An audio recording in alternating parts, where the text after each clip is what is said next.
pause. Okay. I know it's late. I was hoping my internet would be fast right now, but now it's slow again. I'm upset.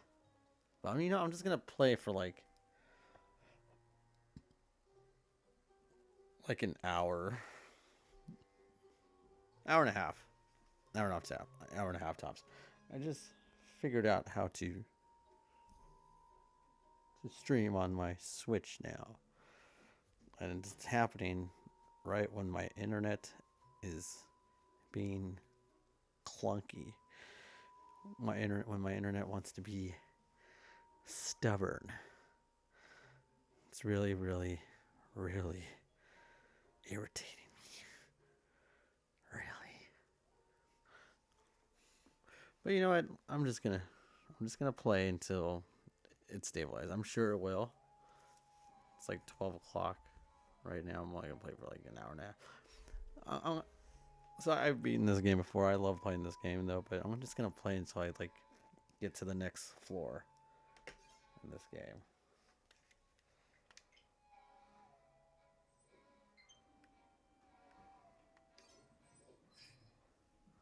So let us begin.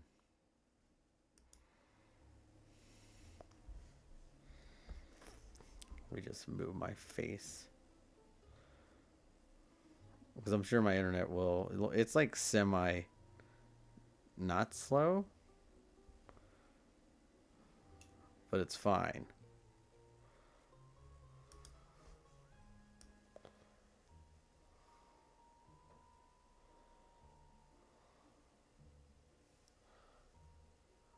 There we go. Let me check the Tikataka.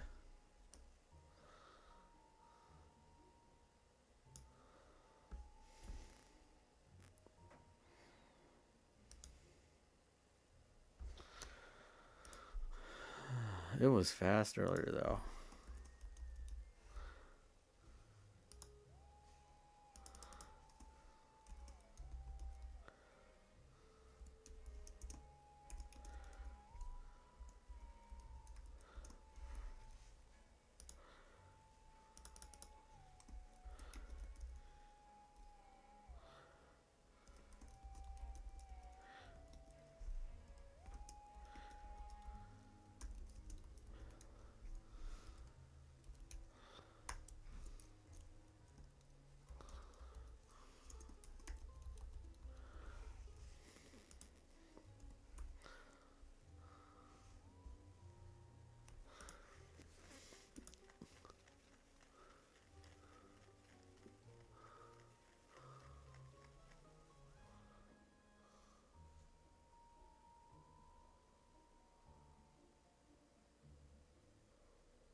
Like it was fast earlier. Now it's just, I'll just confirm. I'm just gonna go.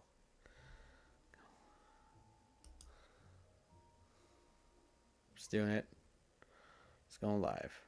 Because why not on TikTok? I'm live on TikTok now. Why not? Just doing it. Who cares? Play the freaking game. You'll be fine. It can be worse.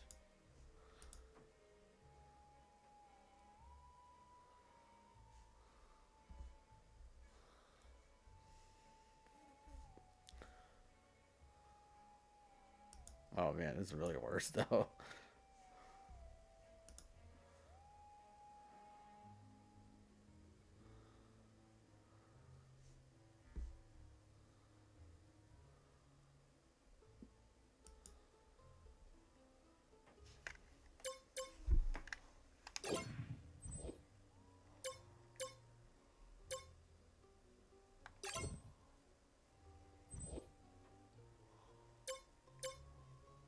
That's the last time I played?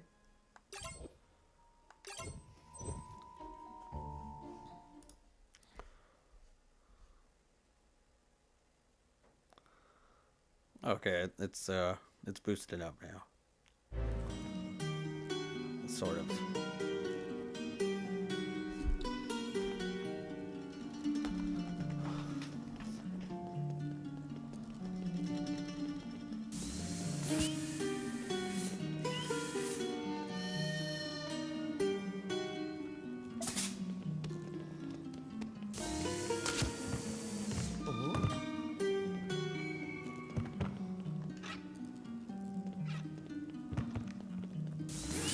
I don't know. Where am I supposed to go?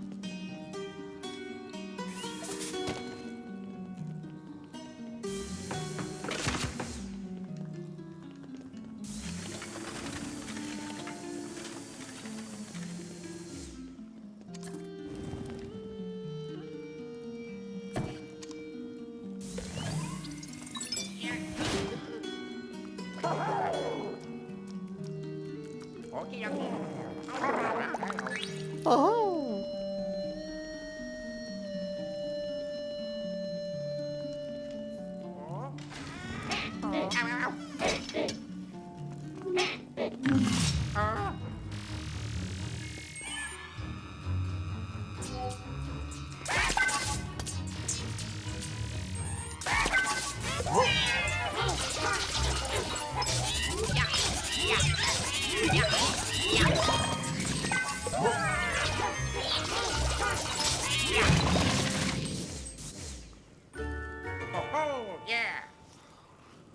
Woody Woo.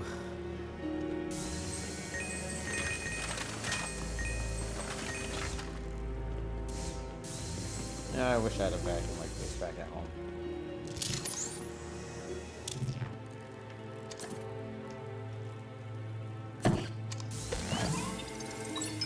Here at home, back at home. I think I've ever opened this door.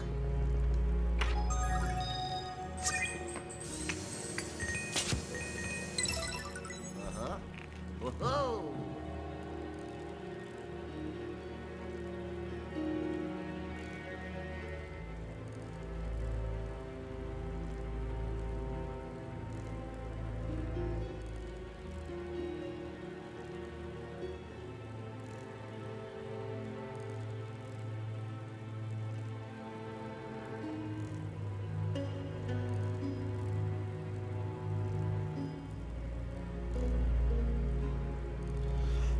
Nintendo Power, people.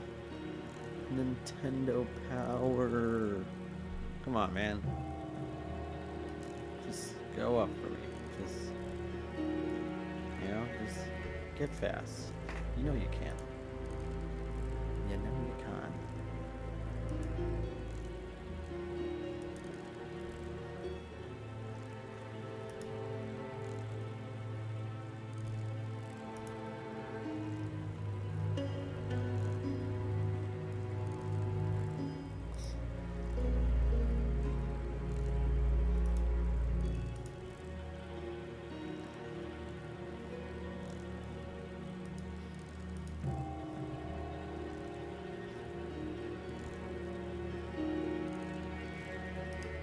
Trying to fix all of it.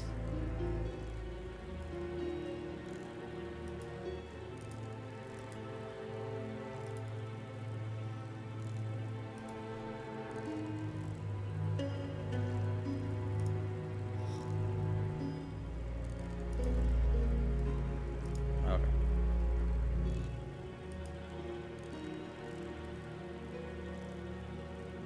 Like, it's at a connection where it's not too slow? I don't know.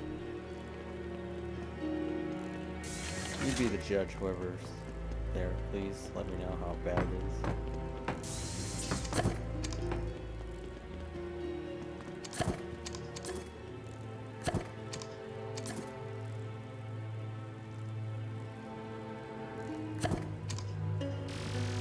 Wow!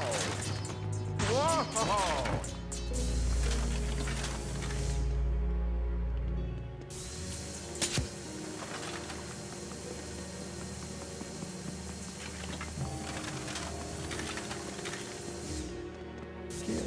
Wow!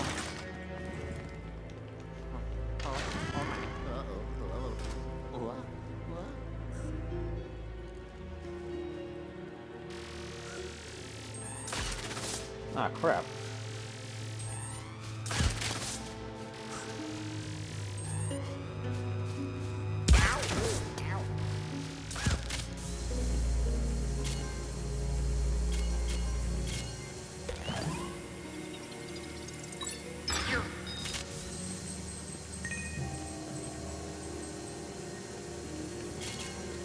game looks pretty good on my TV. Just too bad it's my stream is looking pretty bad, but just go with it. Oh crap.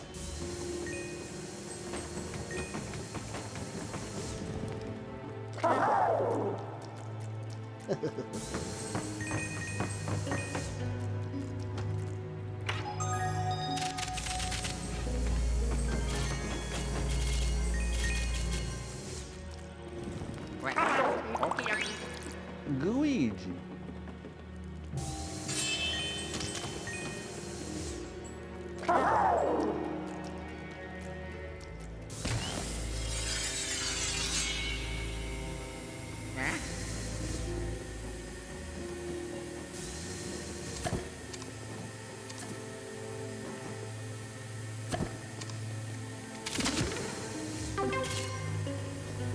Bum bum ba-dum bum ba-dum. Kill Wilson.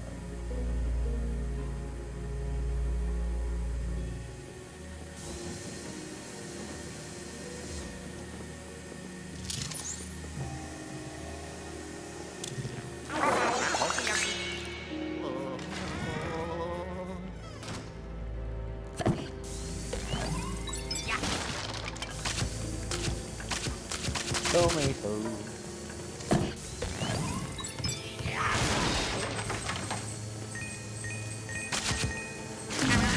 Crap.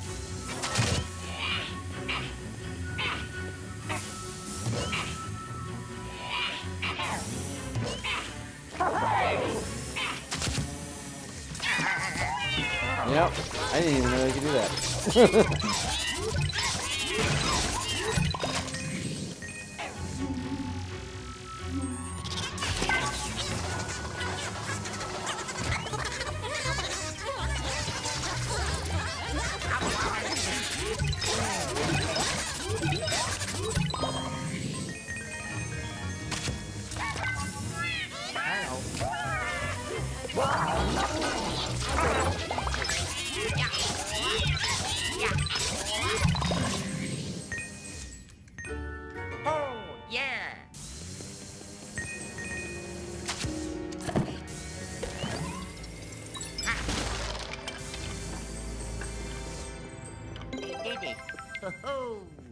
Oh.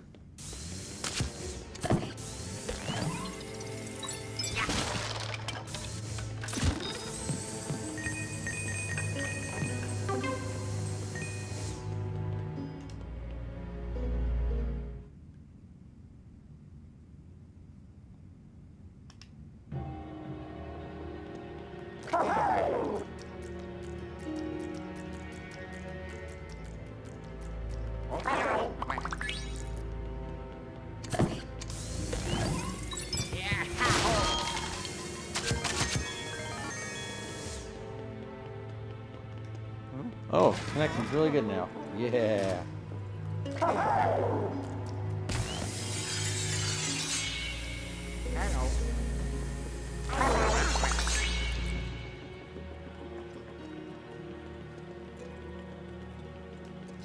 That makes me happy. Very happy.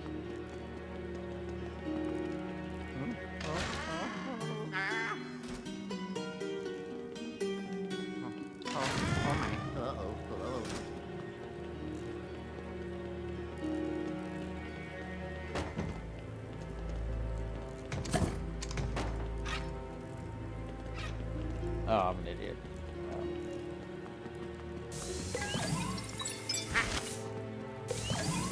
I'm just being petty. I just want to do that to them. Losers.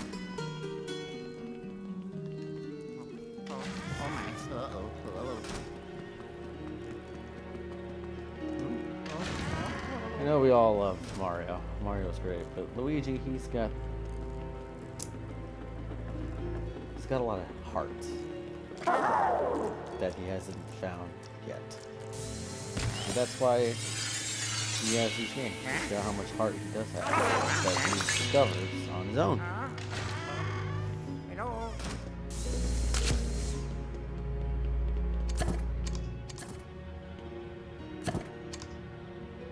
Get up there.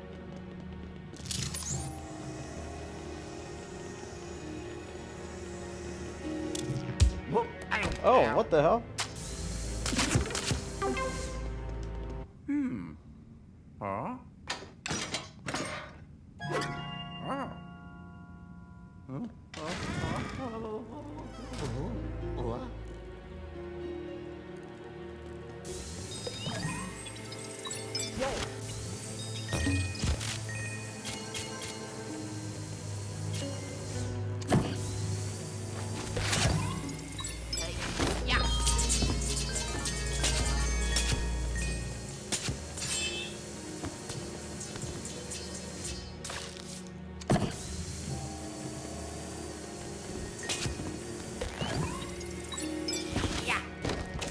Huh?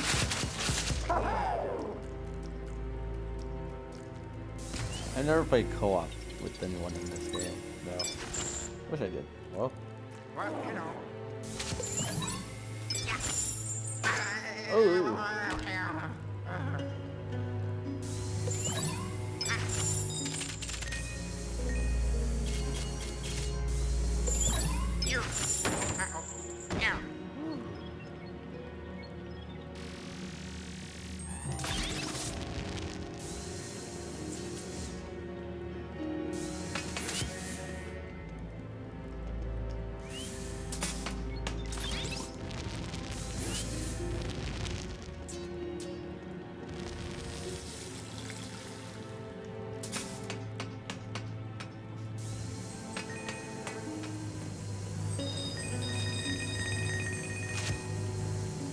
Yeah, I'm gonna write that down as a thing. I'm gonna change my title.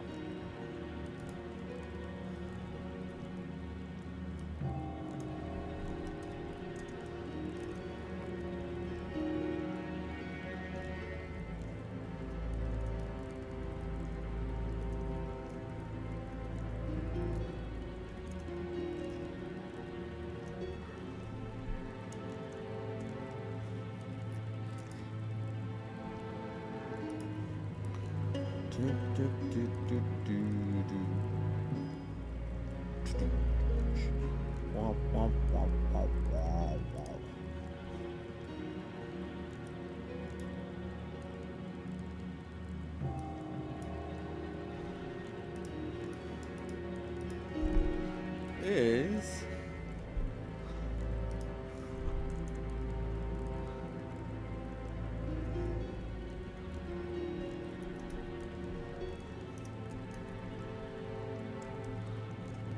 Is Luigi's Mansion considered horror? I would think it's considered spooky for children, for Mario fans. I would think it like that. Oh, whoops. I opened the wrong one down here. I would think it's considered like a spooky for children, a gateway for getting the spooky things for kids. There you go. That's how I would see it.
Oh shit.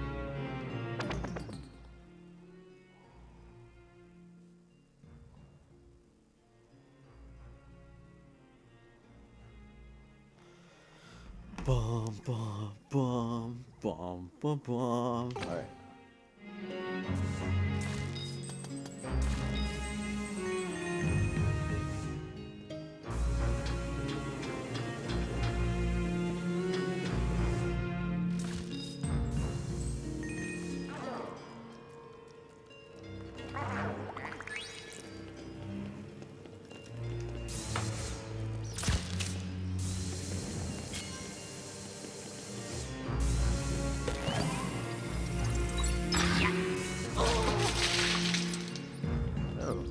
Oh.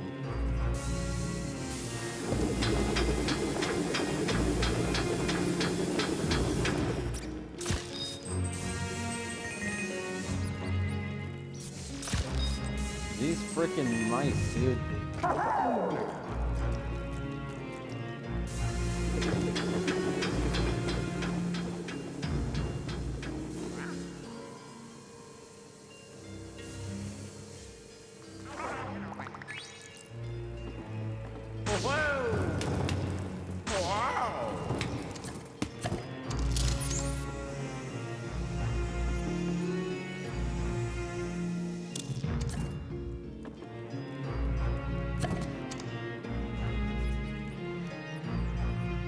Hi, that Bowley Gorge, Jerry Johnson. Hello. Saying hello to the names that I'm seeing there.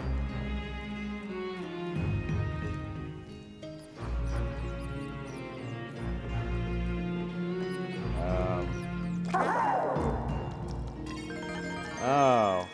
Well, I don't know, I'm thinking too hard on that.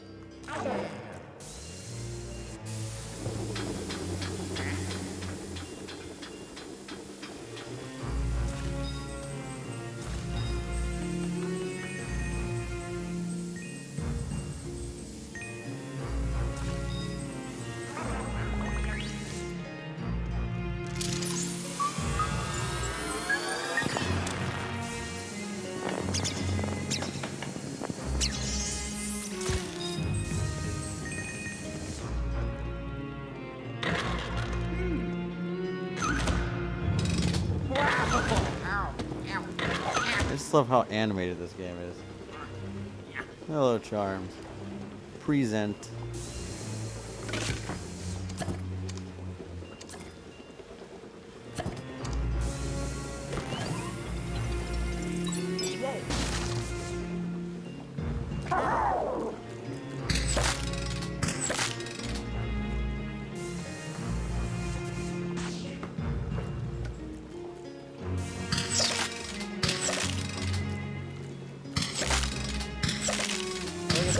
Oh, okay.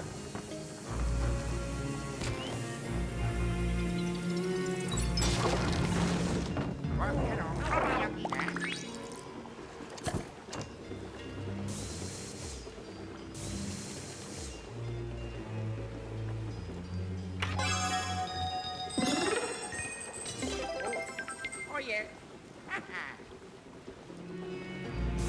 I was saying earlier is because I changed the title on the TikTok video, but I changed the titles for the YouTube one and Twitch one. Is Luigi's Mansion considered horror? I said it's considered spooky for kids who want. It's like a gateway for it's a gateway for kids to get into spooky things, into horror if they want to. Because I think this game can make kids jump. It has its moments where it's supposed to be have some jump scares, you know.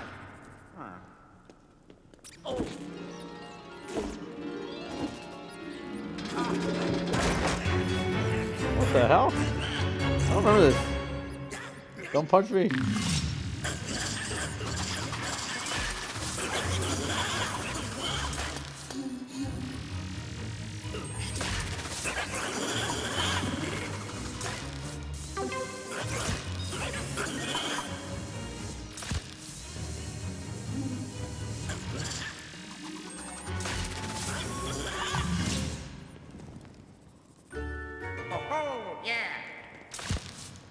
how do I get this thing down?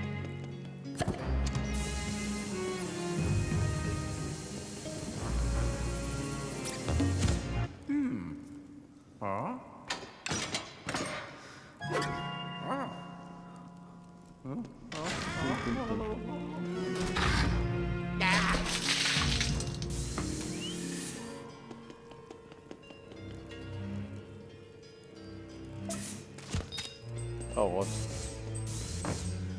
Hi, Luigi. You have been my crush as little Peach. You love this game. That's right, you said Luigi is your first video game crush.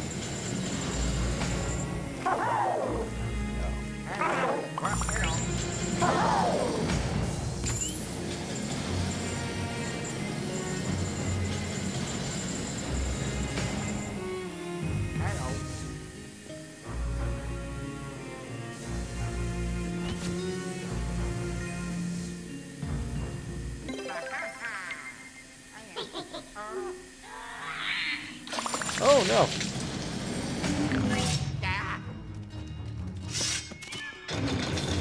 Oh!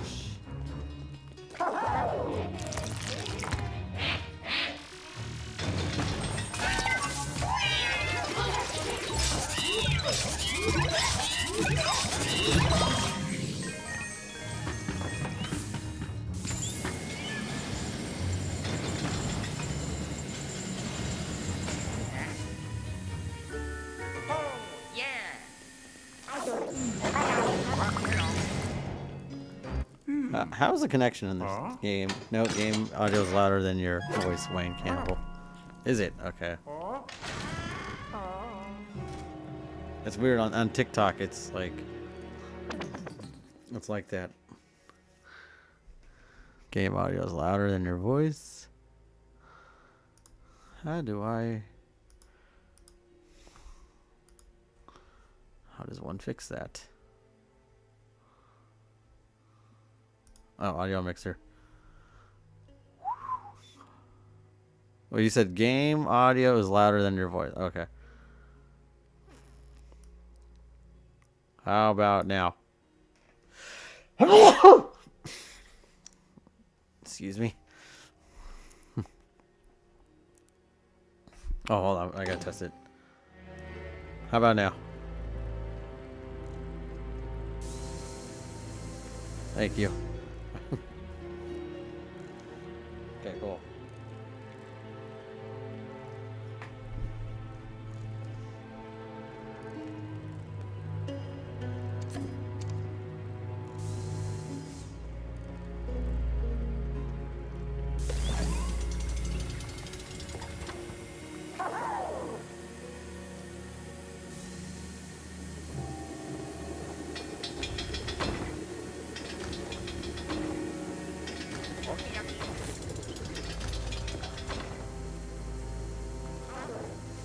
Wait, what?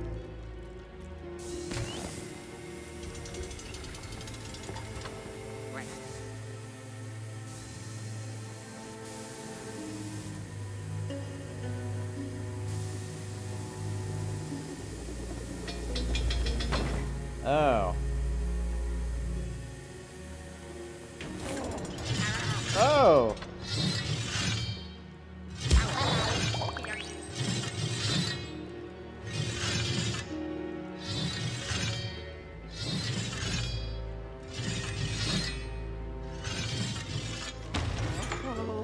We grew groovy.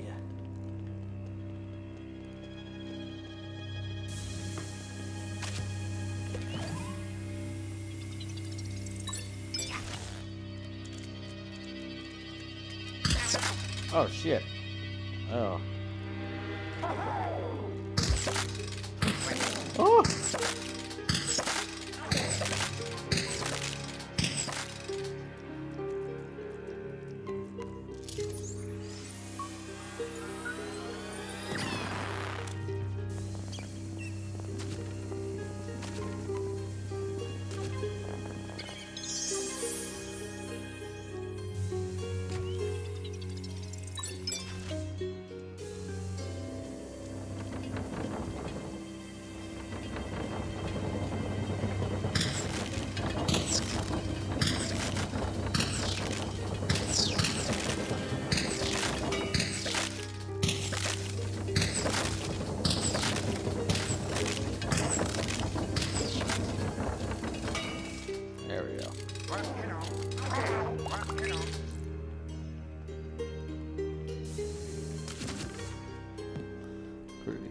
you hear what I said earlier? Like how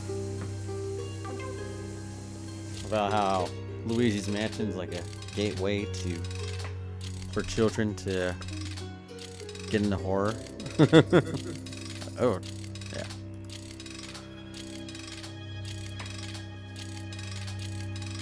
Kind of like how, you know. Oh, hold on.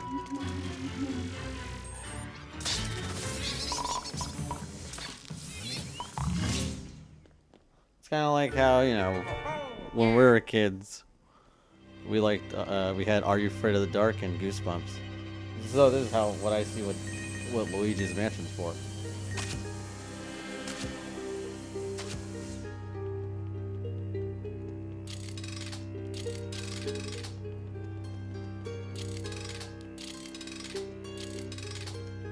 Are You Afraid of the Dark really had some good episodes though.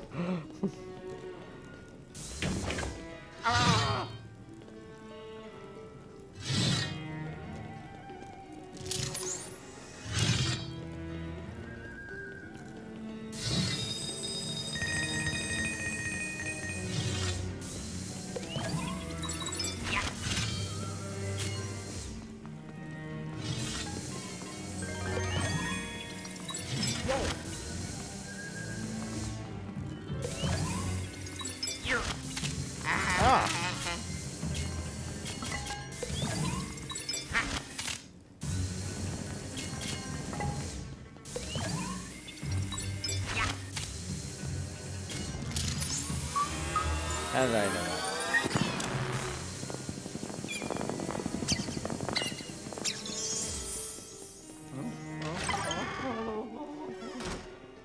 Found the royal copper? Whoa!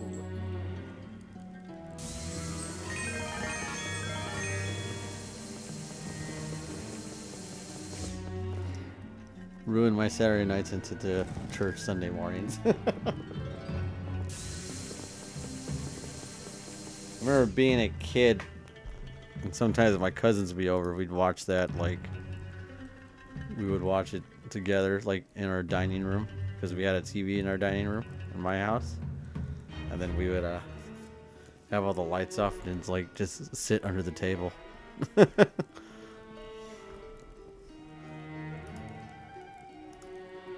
Good times.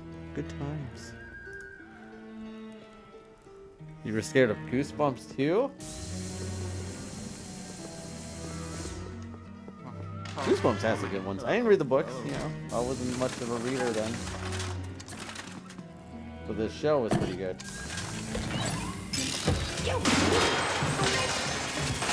You can watch the show on YouTube now, I think. I think I was watching an episode or two. Like the Say Cheese and Die. Ryan Gosling was in there. Can you believe that? Ryan Gosling was in Goosebumps. They said if I didn't listen, Chucky would take me. You'd hear Chucky from a mile, well, not from a mile away. He is a sneaky little punk, but okay. I'm just checking some things.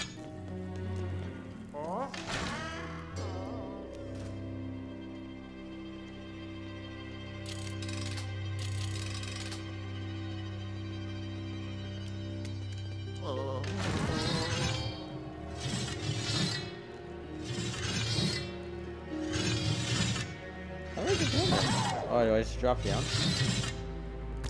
Ah, okay. I'm the Luigi. Luigi.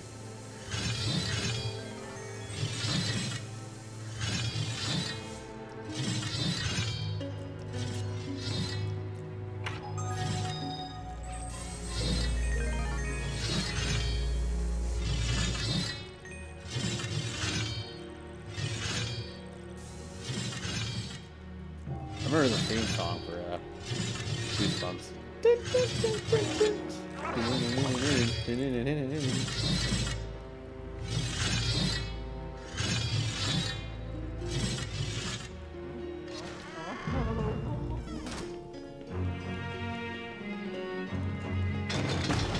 So, like, what I'm saying, I feel like those shows were just gateways for like gateways for people like me to get into horror.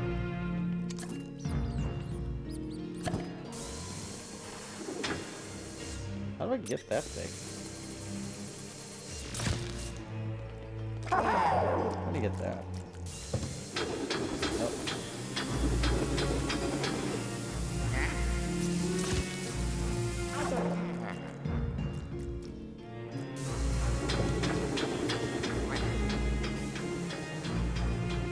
I just dropped down.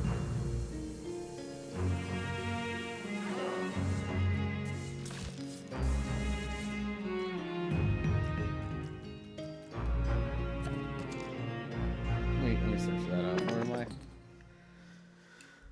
6F.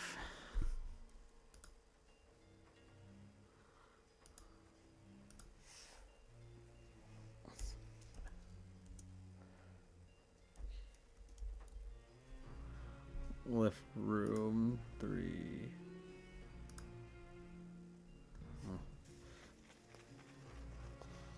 Oh, the left wall. Okay. It's a cheap. Dun dun dun dun dun. Do do do do do do do do do do do do.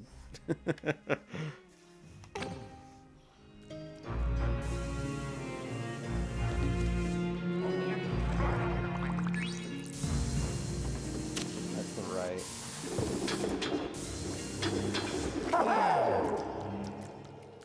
Oh wait.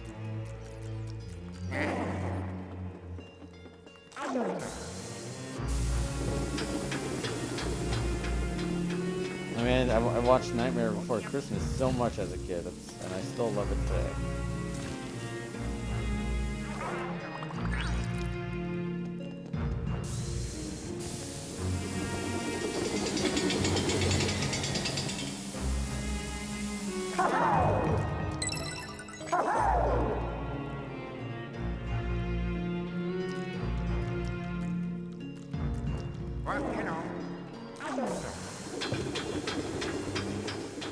Trying to collect the diamonds. Put the diamond in her coat. Put the diamond in the coat. I put the coat on her. Going to Titanic right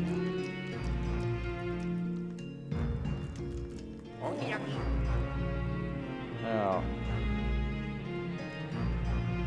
No, wait, hold on a second.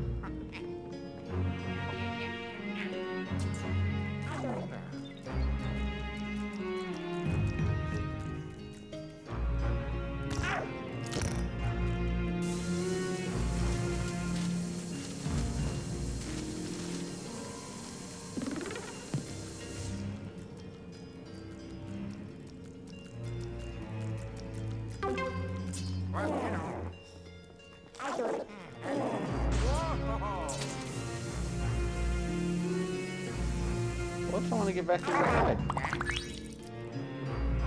Oh, I know why. Okay, I get it. Fast forward with the Oogie Boogie Man. He scared me. You're a joke. I'm trying to learn that song by heart. I've tried to, and I forgot it. I haven't been consistent with it.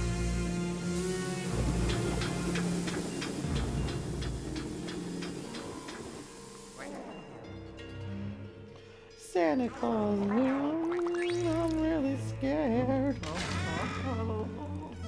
So you're the one that everybody is talking about.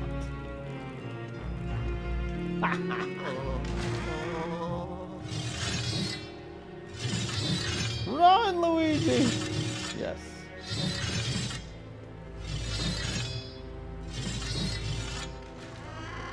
Hello. Cool.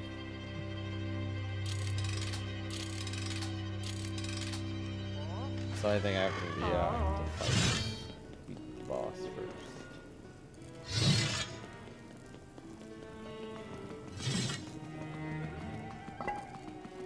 Even the parts when the bugs fell out of them? My bugs! My bugs! Hello. Here we go.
I defeat this guy again?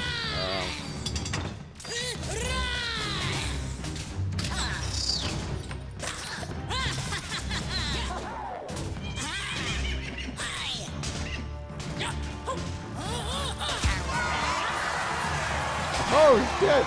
Yeah! I've never seen that. I mean, I just don't remember it. That was pretty sick though.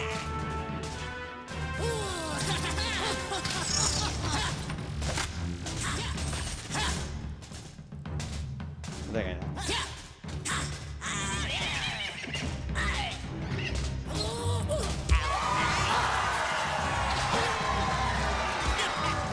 Shit.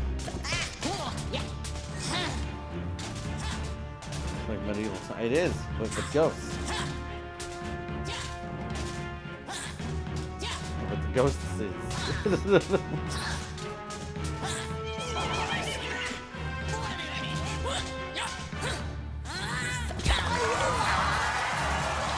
Alright, maybe not.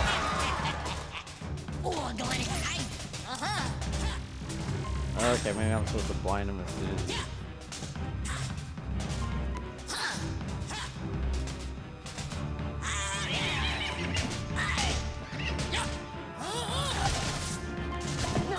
Yep. Timing.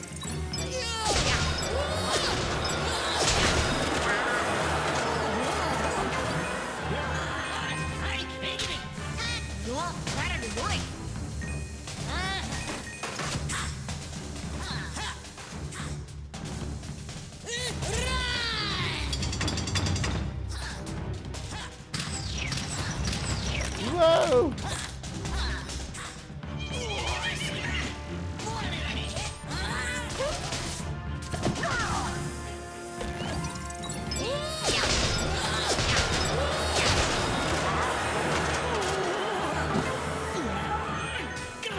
I gotta clean up while we're here.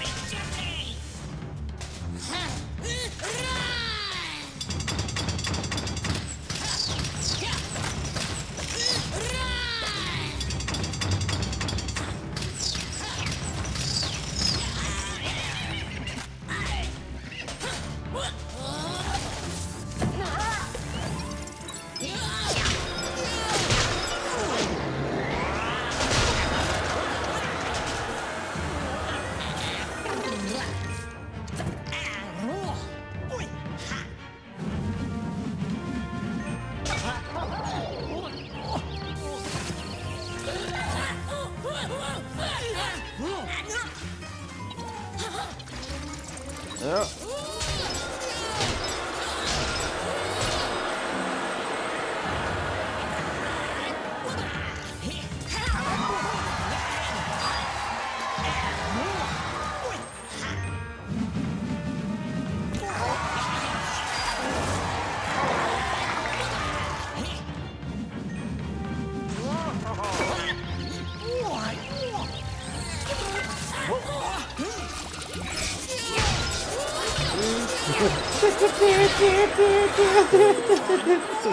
Star Trek. Dumb and Dumber.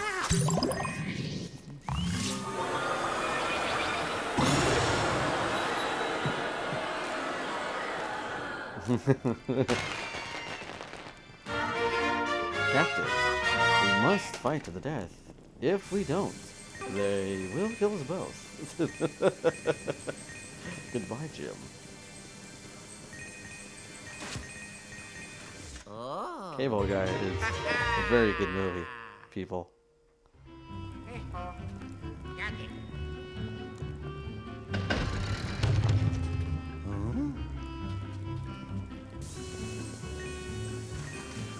Last night I finished this book that I've been reading that I bought like back during Comic-Con, and I read through half of it, and then I forgot about reading it, and then so I read half of it again, and then I finished it last night. But you know, it took me like a few weeks just to finish the book, because you know, life. It's called William, and then basically it's about this. It's about this guy who's like an agoraphobe. He's married, his wife is pregnant, and he is he's like an engineer in robotics, and he built a robot in his attic. And then that robot is starting to form its own,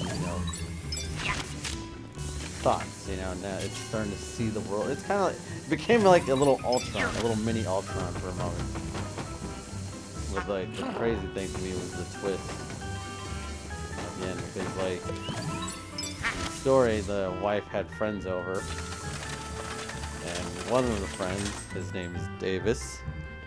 There's Lily, Davis, and Henry. Henry's the main character. Davis was trying to tell Lily the whole time, you gotta tell Henry about what's going on between me and you. And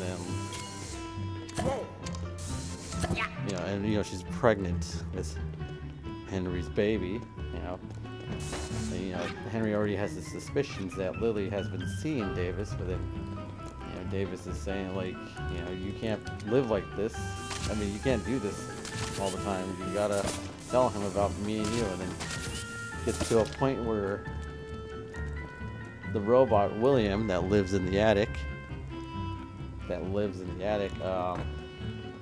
forgot what happens. Not forgot, but like, I'm trying to say this right. I'll just say it started to control the house. The whole house is all like voice activated too. Everything's voice activated, and they live in and they describe the house as like a big Victorian house, and they live kind of in a suburban neighborhood too.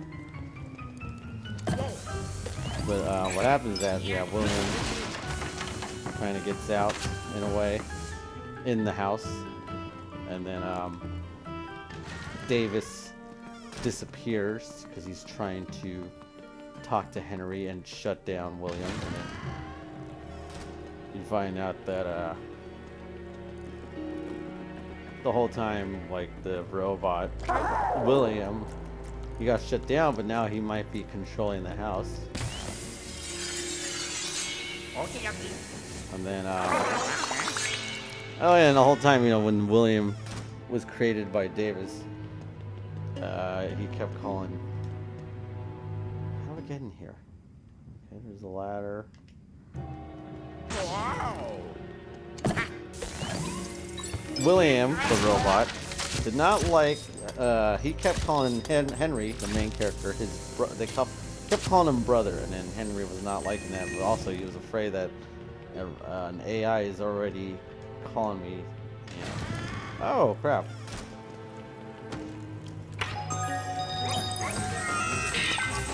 Hold on.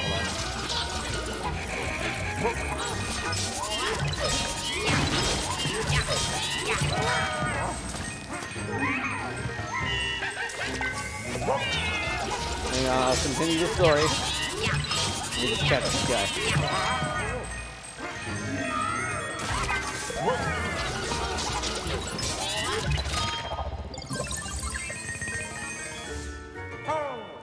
So then the house is going crazy. That's what my coworker said. The house is going crazy, Henry's also built like a little robot dog and has his little robot wizard that bikes around the house. It's a toy wizard, and they've got the whole thing. They got a room for the baby too, and then a room for the baby as well. The baby isn't born yet. So what happens is, Davis actually gets killed in the house. From what I read, he's trying to escape because he gets attacked by William, and then he gets found wrapped in tarp, and then Henry's trying to help him, but then Davis gets scared of Henry. Davis tries to run out of the house, and then when he tries to get out of the house, everything's automated, so one of the doors, he gets stuck in between it, and it's crushing him, and then it says in the book that it kind of decapitates Davis. And then Lily's friend Paige, the girl, she's supposed to be a funny friend, right? She gets killed when she's trying to find Davis and Henry. She gets killed by going to the bathroom, and then she gets I forget how she gets locked into the shower but the water turns on and temperature keeps rising and rising and rising and rising. And she's like, she's basically gets burned to death, right? So then, in the story, what happens is that Lily is trying to, she gets trapped in the basement, and then I forgot what is it, the house lets off, some houses have gases, right? So the house turns on the gas and closes all the windows in the basement. She's stuck in there, and because the house is automated and sealed, there's no air, fresh air coming in, so she's like suffocating, and she's pregnant too. So then William, because he's agoraphobic, he tries to find a way. That made me laugh. Some houses have gases. Well, William, what Henry has to do, he has to get out of the house and bash the window out, the basement window open from outside. But because he's agoraphobic, he's going out there. And he's like,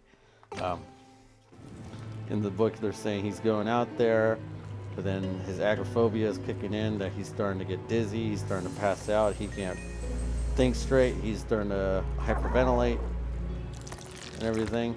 And then, oh, hold on, I wasn't supposed to do that. Or was I? He's starting to hyperventilate, but he manages to get the window open, and all the gas is coming out. It's, it's coming out of the house and everything, it's coming out from the basement. She's able to breathe well, but she's getting exhausted because she nearly suffocated. Oh wait, did that wrong. So then when that's all done, Henry is trying to go back to the basement. He's starting to accept that, what? My wife cheated on me. Yes, we're having a baby, but I can understand. She can't really live like this anymore. I get it. There's nothing else I can really do, But I just need to keep her safe for her and the baby's sake, So then she's in the basement waiting for Henry to open the door, try to get the door unlocked. But then she hears the dryer. It's open, right? When the dryer's open, she opens the dryer and she finds Davis's head all like burnt, but blood coming out, but the blood is dry because it's been in the dryer. And she's like screaming, she's freaking out, and she finds she had a box cutter that she was kind of using as a weapon a bit. And then she's like freaking out. But she's like, she's freaking out. And Henry finally gets the door open. And then she tells she says to Henry, "You did this, you killed him." And he's like, "No, that wasn't me. It was William." And she's trying to explain what William is. It's like, it's an AI, but he also believes that because the house is also could be, he's starting to believe that there are greater forces in this, forces than just technology, that he thinks a demon was possessing William the robot. But what really happened is that, this was a crazy twist that I read, when she was threatening Henry, she actually manages to slice his face. Instead of blood coming out, the skin just comes off, it says in the book. And it's like what's under it is just rubber. It's like kind of like a little metal joint. And you find out that she tells Henry the truth that Davis has been trying to tell Lily the whole time, is that Henry is actually a robot, and the baby is actually Davis's. When she created Henry, she created Henry. She's actually the robot engineer. But when she created Henry, the AI of Henry evolved so fast that he created this whole thing, that he was married to Lily. He has parents.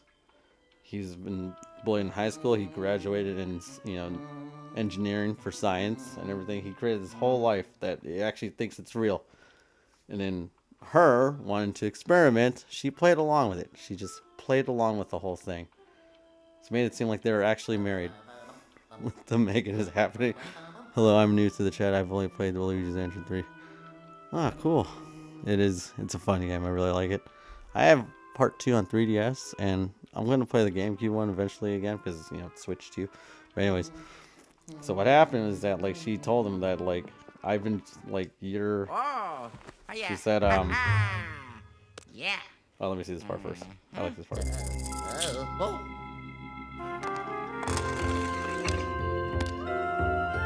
Oh, yeah. So then, she tells him that, the life you think was real was never real. It's something that your AI intelligence just made the whole thing of it and actually believed that it was real, that you believe that I'm your wife, but in reality, I'm not your wife. I've just played along with it. He goes, like, but those times so what about those nights we go to sleep? She goes, I just shut you down and I leave this house. I own this whole house. It's my own laboratory, she said. The whole Victorian house. It's her own lab. And then, like, he asked her, how long you'd shut me down for? And she'd say, I'd be gone for 3 weeks. Sometimes 3 weeks. A week to 3 weeks max, But then I'd come back just to see how far your intelligence have gone. So it wasn't that he was agoraphobic, that he was only far enough. He couldn't leave the house that far. No matter, he could leave a certain distance. So when he got out, his battery was like draining. His body was just shutting down. He wasn't agoraphobic. He's just shutting down. So then he'd wonder, then what about William? So are you saying that you created? He asked Lily, like, wait, Lily, so you created William too? She's like, no, you created William. You yourself, Henry. You made William yourself. She said, that's why I kept going along with this, because you and AI created another AI, which was amazing. And she's like, the only difference is that she said, like, your AI is actually came out a good person, but William's AI, like you said, they kind of just grow their own intelligence. He just turned out to be evil, William. And then it got to a point where Henry starts freaking out. He starts, like, because he's an AI with feelings, he starts to freak out. He starts to go towards Lily, saying, like, this can't be, I have to be your husband. But then, that's why she blames Henry for killing her actual husband, Davis, because he created William. In a way, he killed Davis, the husband. So then she, like, stabs she hugs Henry just to comfort him, but then she lifts up his shirt and then finds the where the power source is, and she, like, stabs the power source with the box cutter, right? And then like, as soon as, like, he's bleeding out, like oil or something, or battery fluid, they said something he was bleeding out, whatever was keeping him alive. And then when he's bleeding out, he finds the robot body of William, and then he whispers to William, said like he's like, I'll be with you, brother. He actually accepts that, oh, William's actually my brother. I created William. We're brothers. And then what happens is that the lights shut off in the house. And when it shuts off, she uses her phone as a light, and then Henry is standing up, and she has the phone in his face. That's what it says in the book. And he's just smiling really hard, but his eyes are different color now. And then, like, they said, like, in the book, like, Henry just puts his hands on Lily's stomach because, she's pregnant. He's, like, squeezing, but he's, just squeezing. Sounds like he's about to kill her and the baby, but then he stops. And then she realizes it's not Henry anymore. It's William. William's transferred his AI into Henry's body. And then because he could do that, now that his AI was transferred. His program won't. He's not programmed to shut down when he leaves the house. So then, what he does is that he he keeps Lily in the house. You know, he locks her in, and then she asks him, like, where are you going? She's like, you can't keep me in here. He goes, like, and then William says to her, like, oh, I just need to go. I just need to look out. What did he say? Well, he needs to. He says, he's just like, I have to check out some things, you know, I'll be back in a few weeks. That's what he tells her. And then, so in the book, though, it's Halloween. So Henry's body is like from the knife, and because well, I think William like switched some, like had fused with some parts with Henry too, because now Henry's technically dead. Now it's William in Henry's body, and he's walking very weird, and it's Halloween, and then all the kids and all the adults see him, and they're like, oh, look at his costume, you know. They're like, oh, look at his costume. Look at that. It's like, wow, look at that. And then some kid asks, like, hey, mister, what are you supposed to be? He's like, oh, I'm William, but let me show you what I really am. And then the book just ends. Yeah. So basically what Lily was trying to say, Henry's AI was actually a good AI, but William, the one that Henry built, that AI actually turned out to be evil. So yeah. But then she blames Henry for her husband's death because of William. Get what I mean? Yeah, pretty good. I don't know how I just end up talking about that. I just thought about it for some reason. What did I do now? Where am I going? I'm going to 5, right? Yeah, 5.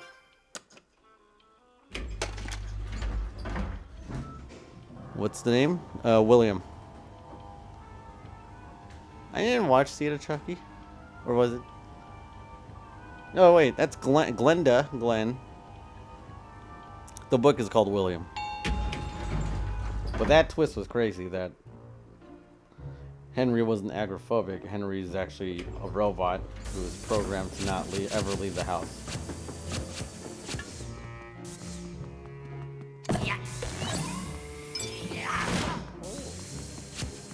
And like Henry believed that he was human.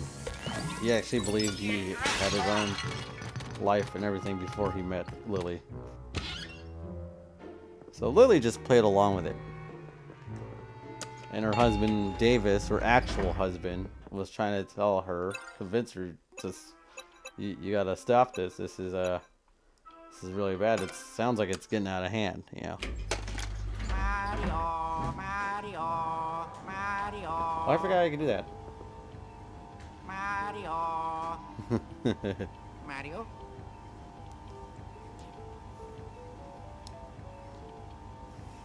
I may have like messed up a few times in that book, but that's how it kind of went down from what I remember. I recommend the read. Good read. I recommend that.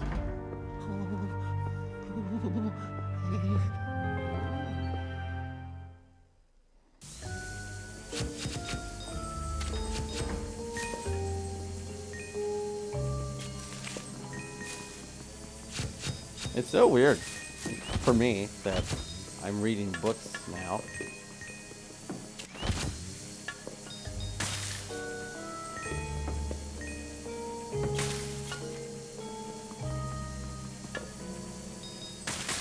I've always wondered, like, you know, when certain people don't do things in life and then they start doing it, it's like a whole, it becomes like fascinating. Like,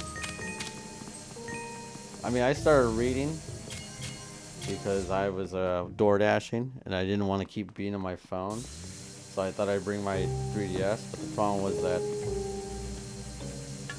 I couldn't bring my 3DS all the time either, so then I just started to like read books while waiting for an order to come in. And then that's how I just started reading more.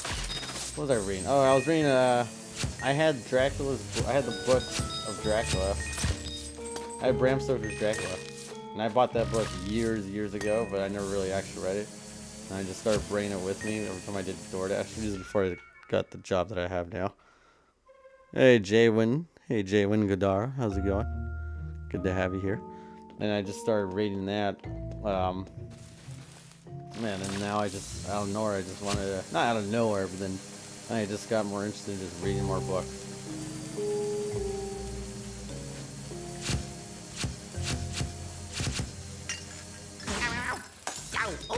What the hell? Oh, what is that? I've never seen that. Get off me. Oh, that was a snake. Wait, does that mean I'm poisoned?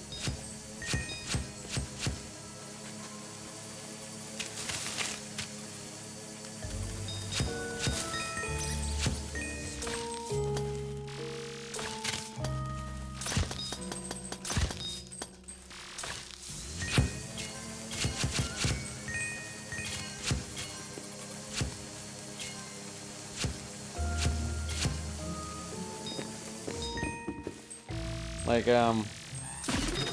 what is it? I bought the Interview of the Vampire book at, in New Orleans last year.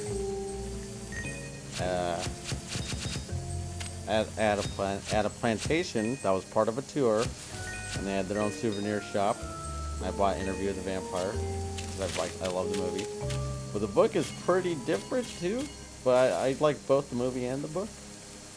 But I remember like I brought that book with me to the DMV.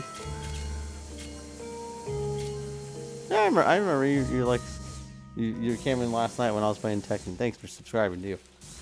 I remember I brought that book with me to the DMV, and I was reading it, and I was there for hours, and I got through half that whole book because I was at the DMV for like, I don't know, 4 or 5 hours.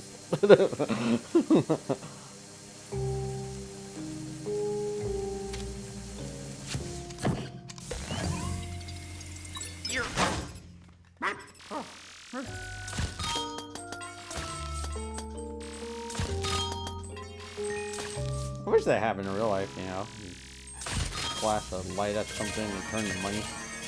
But then would that count as killing the creature?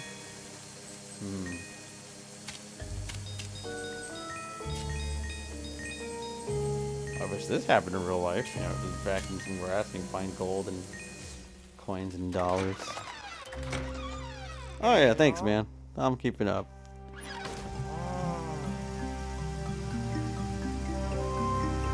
It's my second time streaming from on the Nintendo Switch. Because I tried to do it in my living room, but that didn't work out because my laptop was not picking up anything.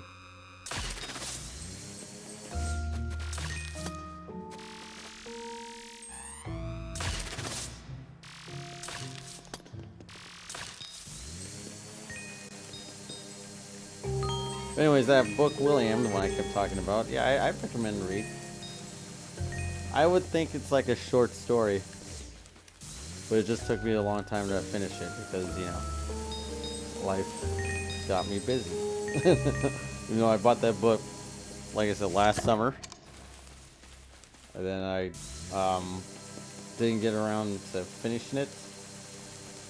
So then I think during January, I started reading it again, but I started reading it again, but then I started from the beginning.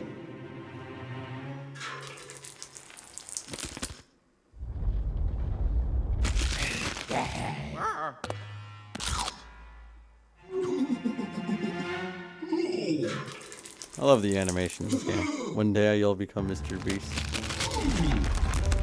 I was just joking about that the other day, earlier with my little brother.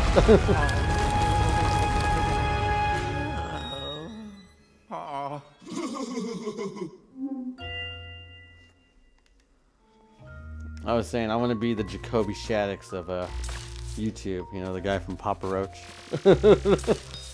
On the next Scarred. When he was hosting Scarred. Because I said I'm going to talk like that. What's up, folks? Welcome back to the next Scarred. Thanks for tuning in. Welcome to Scar, where we show you the was the worst bills of all time. Broken Bones. That show was great.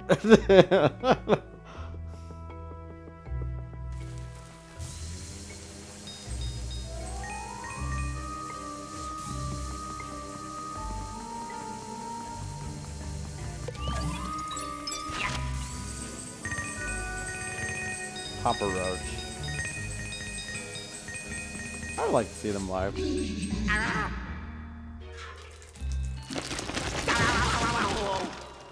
It's got some good water in there. I will let you borrow the Exorcist book. You have the Exorcist book?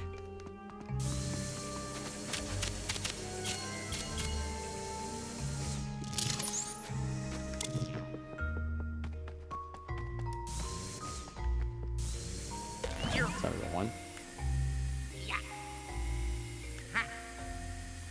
Well, right now I'm reading what's her name? Saraya, the wrestler. She was Paige in WWE. I'm reading her book right now. Hell in Boots.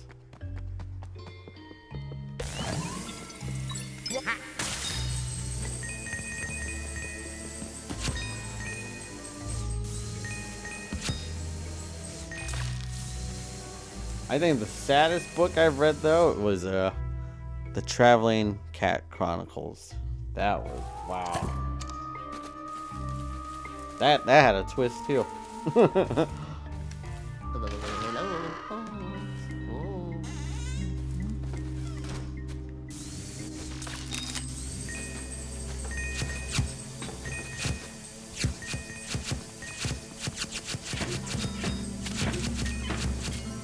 I don't know why. This is like satisfying.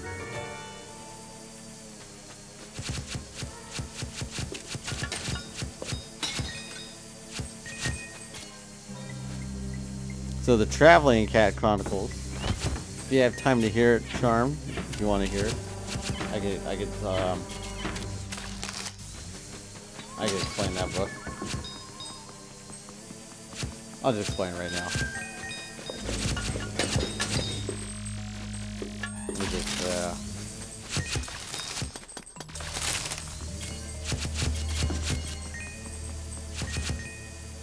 I do wish I really had a vacuum like this.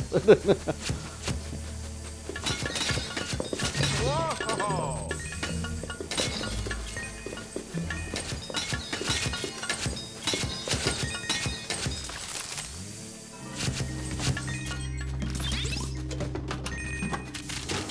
Money!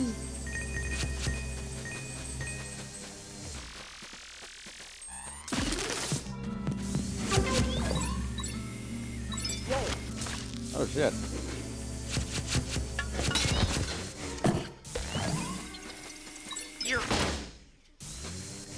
So the Traveling Cat Chronicles is about it's told through the point of view of a cat. This makes me want to get my cat and bring him in my room now, but he's probably downstairs causing a ruckus on his own.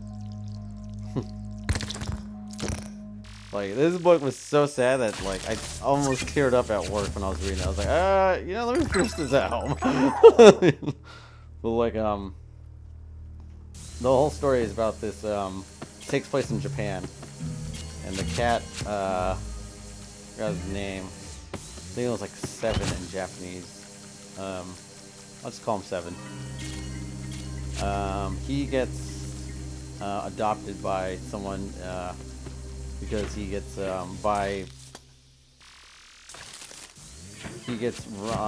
by a car. He gets hit by a car, and then the guy who saw it happen adopts him, like takes care of him. Didn't really adopt him, but he was just take care of him at first. And then the cat the whole time is going like, "This is great. I'm glad you're doing this for me, but you know when you're done, I'm leaving." You know, I like my independence. I like living on the street. That's what the cat really says. Hold on.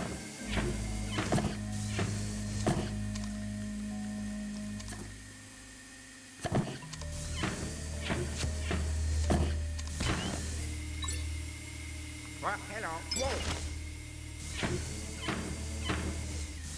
How do I open this? Hello. You. Oh, hold on, let me do this. Okay, so the cat, yeah, he gets adopted. The whole time he's saying the owner is like taking care of him. The owner is taking care of him. Well, not the owner, yeah, taking care of him, feeding him, like, you know, bandaging him up because he had like a broken leg. And then the cat is going like, you know, the cat is being like just being sassy. Like, I don't like when people are like this with me, but you know, this is fine. I'll let you do this because it looks like it's making you happy. You know. And then when the cat is all healed up, the guy is actually opens the door and saying like, all right, you know, it looks like you're pretty healed up now. You can go if you want. And the cat is trying to walk out, saying like, yeah, you know, I'll go. Thanks a lot. You know, you've been a great help, but you know, my life is outside of this apartment. And the cat is slowly trying to walk away. And he goes like, but it looks like you need a friend. So maybe, you know, maybe I'll live here. I'll stay with you. So then, you know, basically that owner realizes like the cat doesn't want to leave, so he adopts the cat. I think he calls him, yeah, Seven. And then, so the whole time, the owner is traveling through Japan, and he's meeting up old friends, and you're learning about these friends, about why the cat doesn't understand why he's like visiting these people, but he's going with them anyways. And the cat is like amazed about all the things he's seeing. Like, he goes to a beach for the first time and he thinks it's cool at first until he touches the water, and then he runs back to their van that they're driving in, and he says to the owner, "Don't ever bring me to a place like this ever again." Yeah. Live contains themes that some may find uncomfortable. If you go live with them, I don't know what that is about. Hold on, I'm checking something.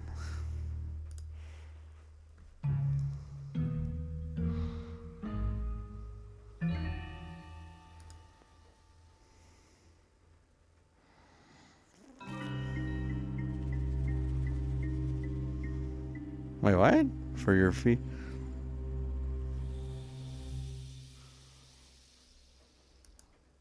Huh.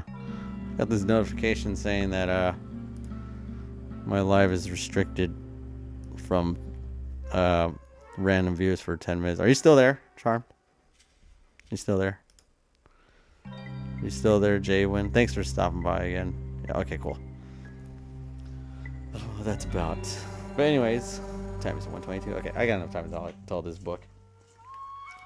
So the story is that yeah, so they're traveling to all these old friend's house, and he's trying. Oh, the owner's trying to give away Seven too. He's trying to have someone to watch over Seven, and Seven is like, he meets this dog, and he's like, they kind of become enemies, but then they're trying to be friends too. But then he also meets the cat of this guy who's a farmer. He meets the dog and the cat. He goes like he meets the cat, and he's worried that this cat cannot hunt on its own, so he wants to teach this cat how to hunt, even though, like, you know, the cat lives on a farm. But also, he likes this farmer's house because, like, he has an old TV. You know how this book takes place during now. You know how TVs are like flat screens now. The owner has the old the CRT TV, the big ones, and he lays on top of it because the TV's on. He's like, the cat is like, wait, what is this box? It's like the TV you have, but it's bigger and it's warmer. You know, and then like, and it's warmer, you know, and then how do I get this open? Wow. Okay, let me get out of here. Oh, no wonder.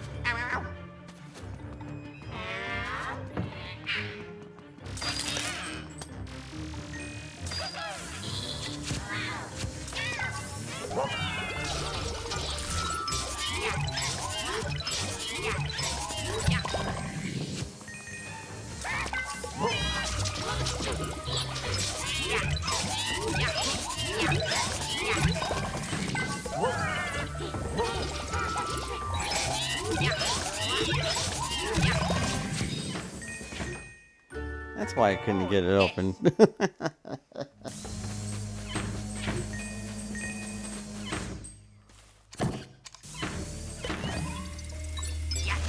Or maybe not yet. Whoa!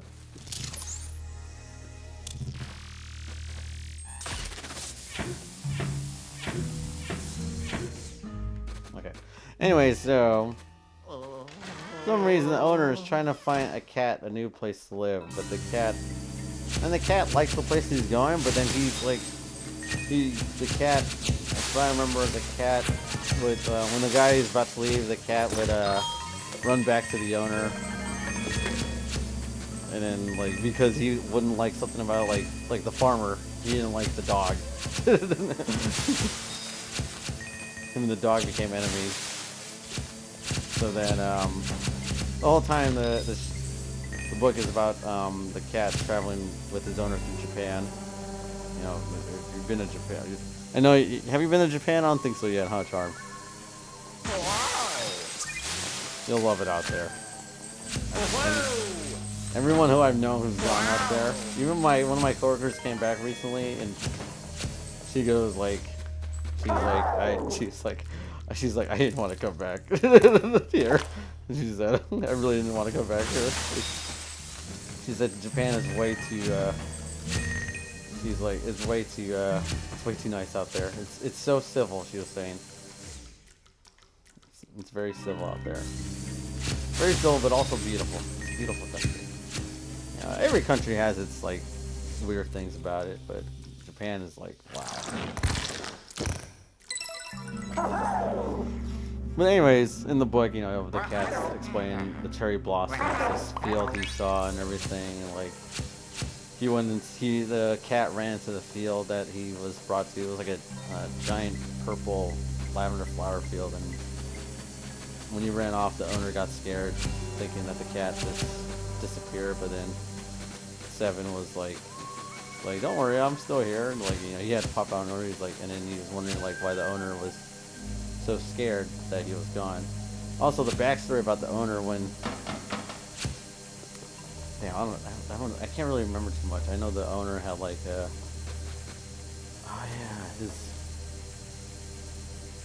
for the owner, his story is that when he was a kid,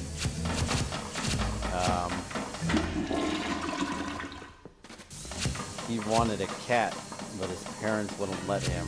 But he found a cat that looked just like Seven when he was a kid, and him and his best friend would take care of that cat. And one day, the main character, the owner, he didn't come to school. Or he did go to school? No, he went to school, but then he got bad news. And then, like, the owner's friend was wondering what happened, and they found out that, his parents, the main character, died in a car accident. That was terrible. I'm gonna read that part. Both his parents got killed in an accident. And then, like, the main character had to live with his aunt. Had to move in with his aunt. And throughout the story, the friend was trying to take care of that cat. I forgot, but then I'll fast forward back to the owner. So now the owner is driving around with this cat. That's why he named him Seven, because it looked just like the cat that he was taking care of with his best friend when he was a kid. So then what happened? So the owner's driving, and you find out he's going to his aunt's house. And the whole time you're wondering, like, why is he trying to give away this cat? Why is he trying to find someone to take care of the cat? And then you find out you're kind of getting subtle hints, but like the aunt is like talking to the main character. This is what the cat witnesses, and she's asking the aunt hey, will you take my cat? You know, like yada yada yada while I'm gone. And she goes like, she's like starting to cry, and you find out like he's like, and oh yeah, while I'm gone, because like, and then she starts like, I think she starts crying in the book, and then the cat, and then damn, it's starting to get me. And then you find out like the reason why he's trying to find someone to watch the cat is because he has to stay in the hospital for a few months because he has to go through chemo. The main owner. Woo! Damn. He has to go through chemo. The cat doesn't know what's happening, but the aunt she's happy to take the cat, but she just doesn't know how to take care of a cat. And then oh, hold on. Oh.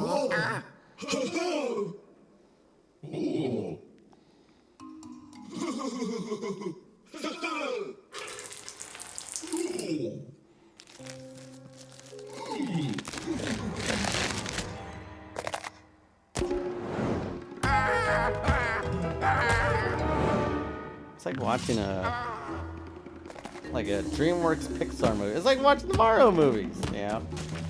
Oh, let me get past this. This is pretty easy. Or was it? Oh, yeah.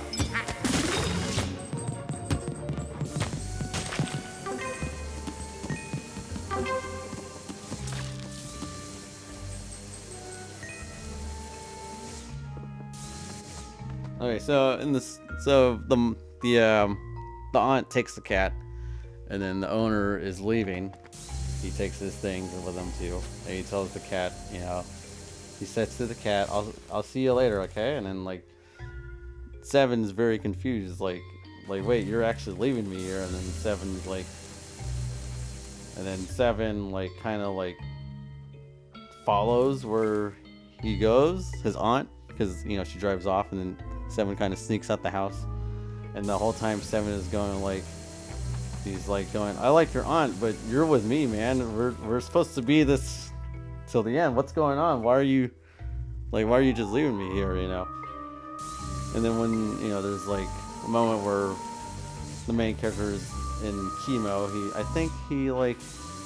he goes to walk around the yard of the hospital because like Seven finds where the hospital he's at, and then I think from what I remember, this is cool because I'm doing this from the top of my head, and I've read this book last year.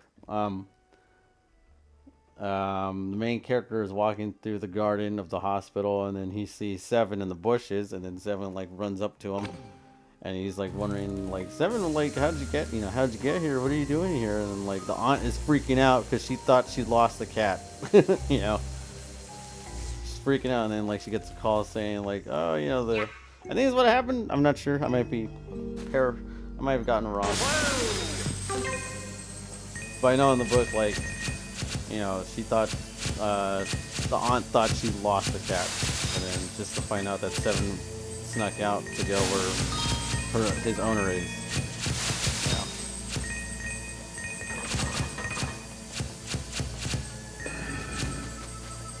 Yeah. Yeah, he tries to go where his owner went. And the whole time, like, Seven kind of like wants to visit his owner like every time there's visiting time, and then it gets to a point where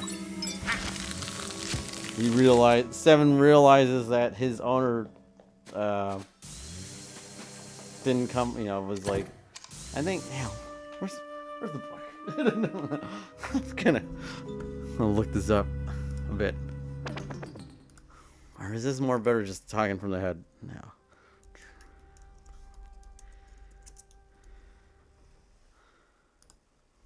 It's a good book. I couldn't read this at work. I was like, I need to read this at home. I can't. I'm about to tear up, you know.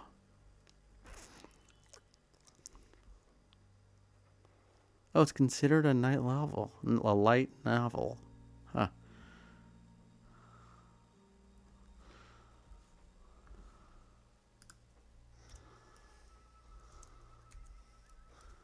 I'm putting cliff notes.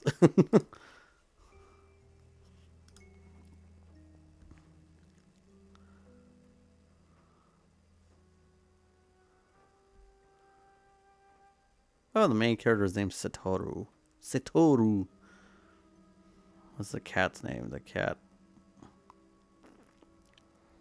Oh, the cat was named Nana. His tail looked like a 7. That's what he said. Or, well, anyways, Nana the cat. What happens at the end? I know, like, the owner say he actually eventually passes away.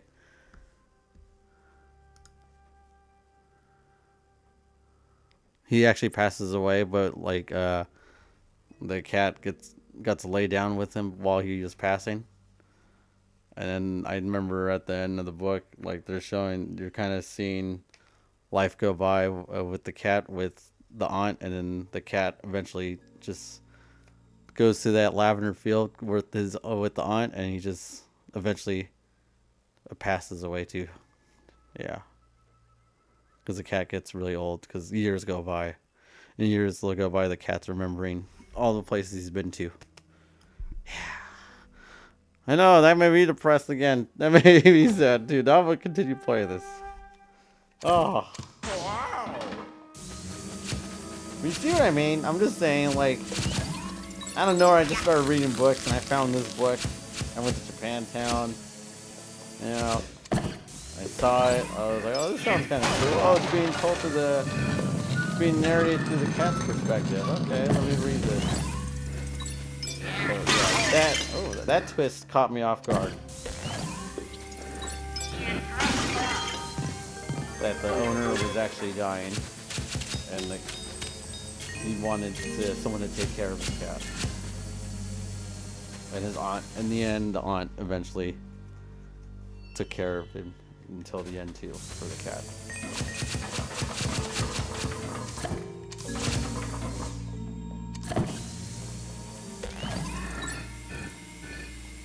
Oh, now I'm just remembering when my alright. Other books I've been reading. Oh yeah. Chris Jericho's book is got kind of crazy too. I read his book.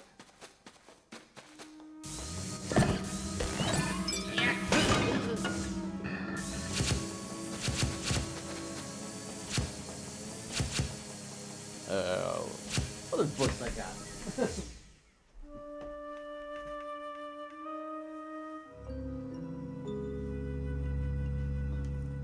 Yeah, I can't remember, but I did read Hitchhiker's Guide to the Galaxy. I don't remember too much of that book. I kind of want to read all the Harry Potter books now. Strangely enough.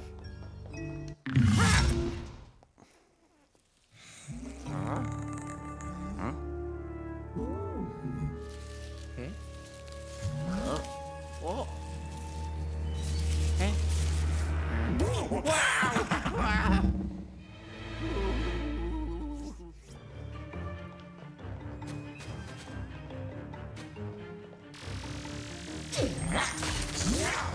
Oh!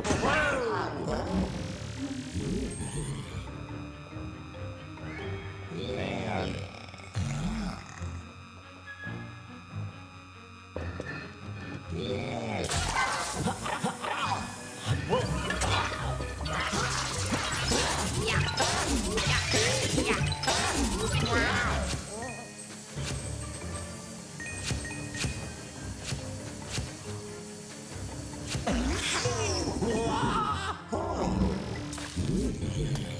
Well, the cool thing, what I learned about in Interview with the Vampire, I kind of explained why.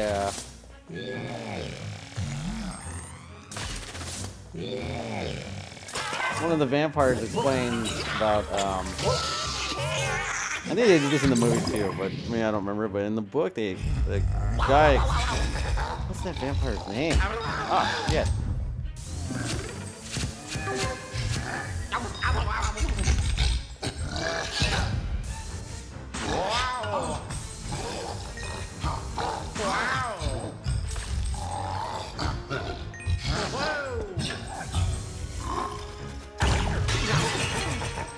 Son of a bitch.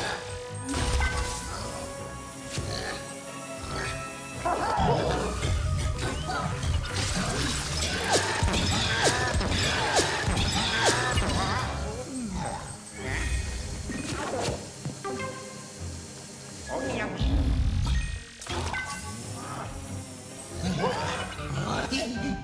Oh, yeah.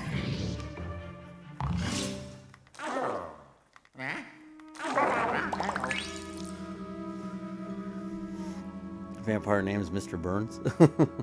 In the book Interview with the Vampire, I learned something interesting. Maybe wonder about that about vampires too. About like one of the characters. What was his name? What was Antonio Banderas' character name in there?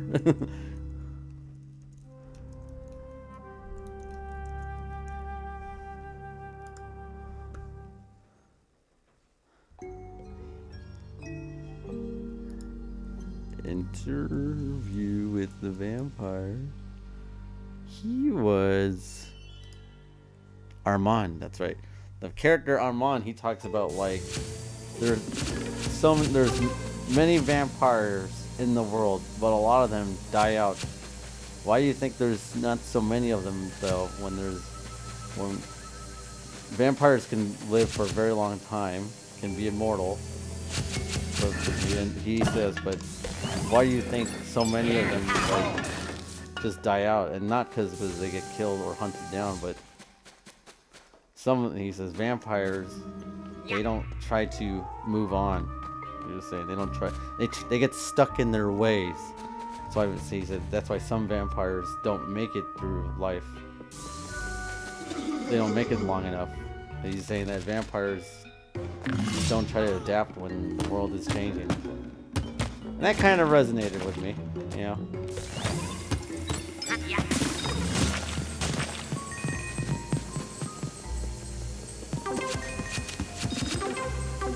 He's saying that vampires tend to get stuck in their ways. And that explains why at the end of the movie and the book, Lestat looks like that, like all old and decrepit because he's too scared of how the world is changing. So that's why I like the ending better for the movie than the book. When they show Lestat in the end, where he comes out of the car, and he goes like, he's like, what is it? I assume I need no introduction. And then he bites Christian Slater's neck, and then he's driving the car, Lestat's, and he's listening to Guns N' Roses' "Sympathy for the Devil," and then he's hearing Louis' like interview tape. He's like, and Lestat goes like, he's like, "Are you listening to this?" Or he's like, "Are you hearing this? I've had to listen to this for centuries," you know. And that's when Lestat goes, you know, "I will tell you." He's like, "I will give you the gift that, I will give you the choice that I never had. You know, I'm giving you a gift, a choice that I never had," basically. Because apparently Lestat didn't have the choice to become a vampire, but Louis did.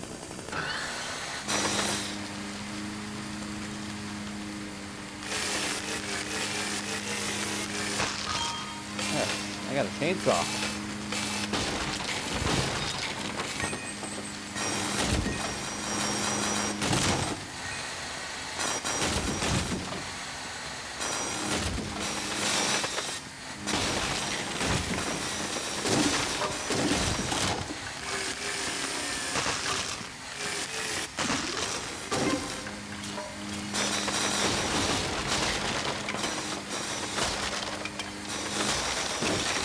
What else? What did I read?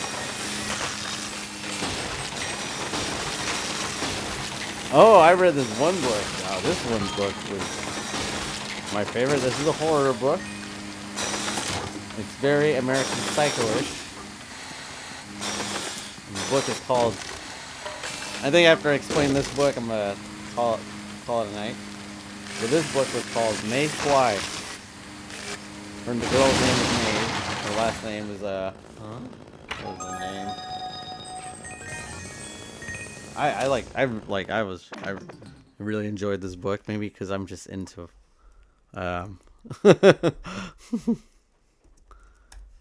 maybe because, the main character is a girl, and maybe I'm just into, like, you know, Yeah, my crazy woman. Yeah.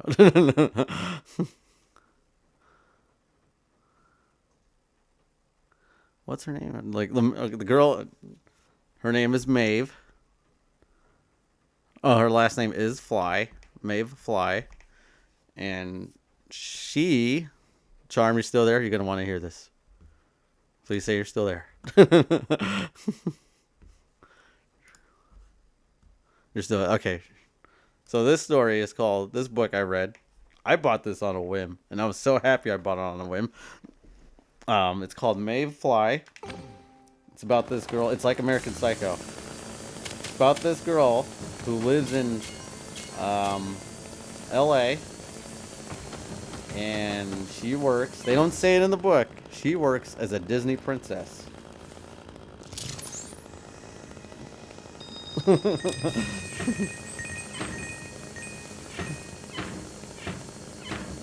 So the book is about like how she, it's kind of like American Psycho, how she views the world, how she's into all these, what is she into?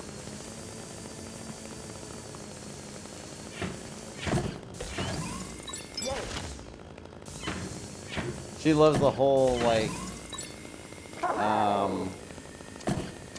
there's a part of LA that she really enjoys. And it was like this old school, oh, you know what I'm doing wrong? Well, you know.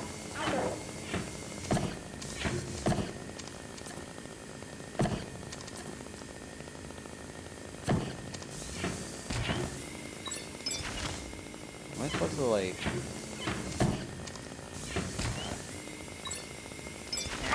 Well, you know. Hold on, let me just... Okay, so I'll Google this while telling the story. So she works as a Disney princess. She also is into... What was Maeve? What was her interest?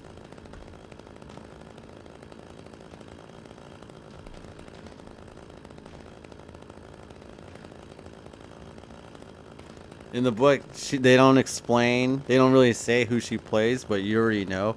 She's supposed to be Elsa, and her best friend's supposed to be, what's Elsa's sister's name in Frozen?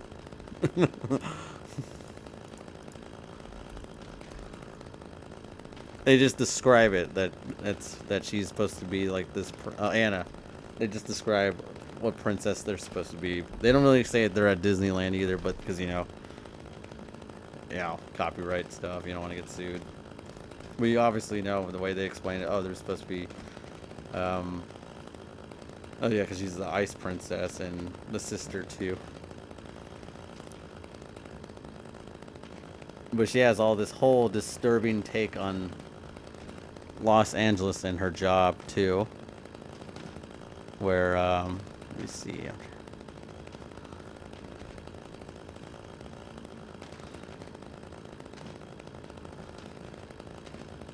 What is it? I'm trying to look at like Cliff Notes.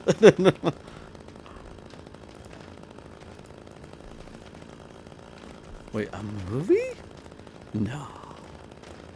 Oh, okay, there's no movie. Cool.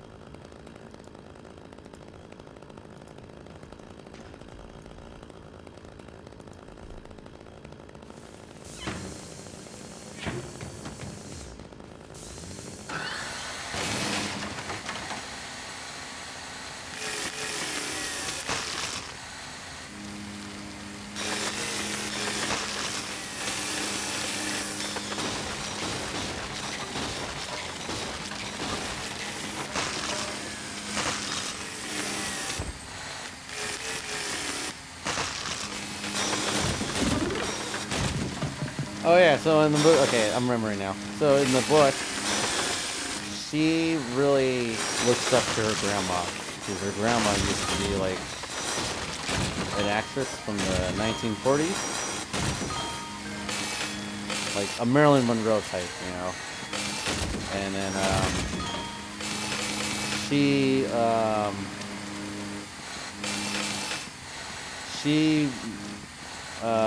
leaves her house where she lived with her mom and dad because she couldn't get along with them anymore.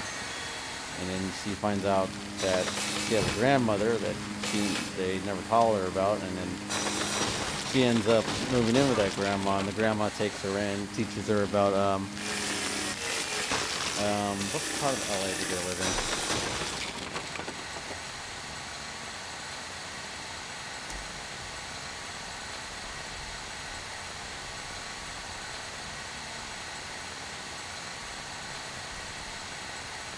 What part of LA is she? Oh, she lives on the Sunset Strip of LA, and she looks at LA, that part of LA, like her home now. Like, she's very.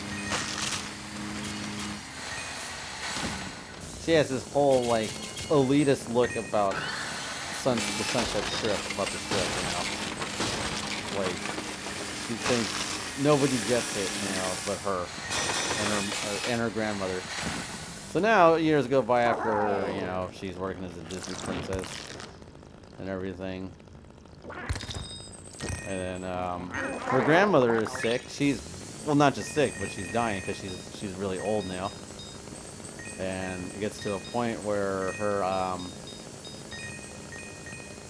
her caretaker for her aunt wants to pull the plug because there's no going back. She's dying. Her kidneys have failed, and Maeve really loves her aunt. She thinks that's what's keeping her going in life is her aunt, and just because not her aunt, her grandma. She really loves her grandma because she's the one that taught her about LA, and because her grandma in the book, she describes that when her grandma was young, she looked like Maeve. They look the same. So she, yeah.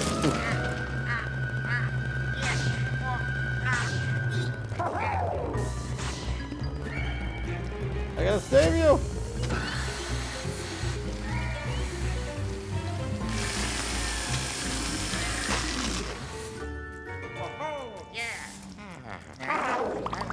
So then it gets to a point where, now, granted, I forgot to mention that they live in a really big, a big house on top of the strip. One of those, rich, celebrity house kind of way, from what it's described. And so then, her nurse wants to pull the plug. Her nurse doesn't want to do it anymore, too. But she's also saying that there's nothing, she's like, there's not more I can do. Your grandma's going to die. And then Maeve freaking out, she can't. This is the one woman who's actually taught her about, life in LA and just how to enjoy the, just to enjoy the pleasures of, how to live glamorously in a way, but how to live the LA lifestyle. A woman she's looked up to, So then, what is it? The nurse is already telling the hospital to, we're gonna, we have to bring her in. We're gonna, not bring her in, but we're gonna pull the plug. And then Maeve, she starts to, how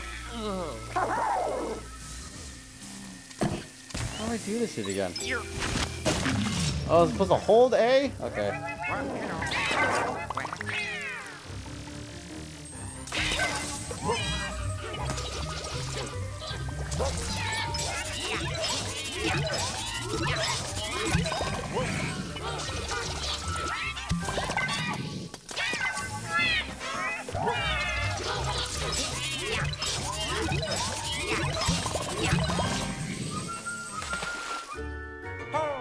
Cool. So then, Maeve, she brings, she wants to talk to the nurse in her grandmother's cellar, right? And then she closes the door. She closes the door behind her, and then the nurse is trying to talk to Maeve, we've got to do this. She's not going to make it. And Maeve, she has, a prop of a pike. What do they call that in? What was it? She has a mace, a prop that her grandmother used from her movie days, and she hits the nurse with it again and again and again and again because she really feels the nurse is just trying to kill her grandmother now at this point. But the nurse is only trying to do what's right, you know. It's like, what can you do? And she's killing her. She's bashing her head in, you know. And then what she does, because Maeve has been studying all these things about serial killers too. You know, she was it? She did what Jeffrey Dahmer did. She melted down. She like melted down her flesh and everything with with acid and all that stuff. She knew how to do all that. And then now the book takes place close to Halloween. Then she makes skeleton decorations out of her bones. And then when people come by, they go like, when they look at her Halloween decorations and see the bones too, they're like, that looks really good. Wow, that's amazing. And there's a point where the because the nurse has been missing for a few days now, and the cops come to her house. They questioned her. They're asking her, like, they said the nurse was the caretaker was last seen here. They want to know this and that. Do you know what happened to her afterwards? No, and she just left after that. That's the last time I saw her. And then the cop is looking at the bones. And in the book, he's going like, "Can I ask you something? Yeah. How did you make those? Those are really good." And she's like, "Oh, I just really love Halloween." I think that's what I love about the book is Halloween. And then, also in the book, she meets her best friend. Let's call her Anna. Best friend is Anna. Supposed to be like Frozen, Her best friend's brother, I just saw the name, Gideon, is coming to LA. He's moving into LA because he's part of a hockey team that's in LA. And then,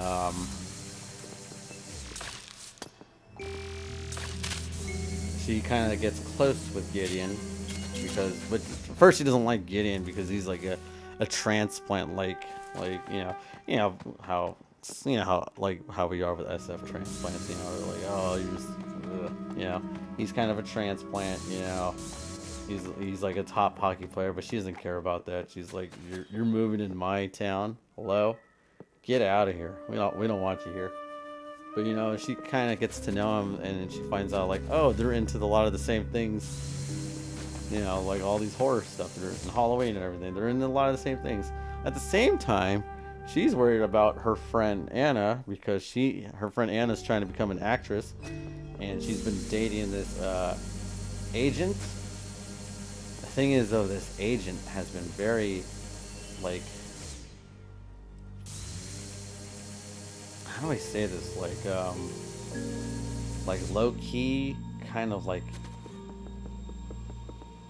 abusive towards her. Cause she would show up with like a bruise around her body, and she would never remember how she got that bruise because like Maeve already has suspicions that her agent has been like, drugging her just to sleep with her. But this agent keeps promising her like these acting gigs, So Maeve is already like protective over Anna throughout the whole book.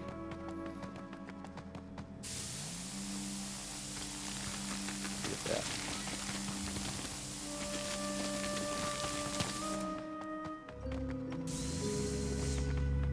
So it gets to a point too, also that their boss doesn't like her and Anna, Maeve and Anna, because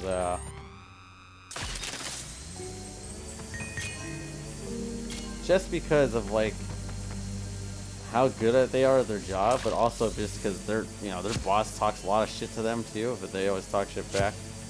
But they do get the most customers because they're Elsa and Anna.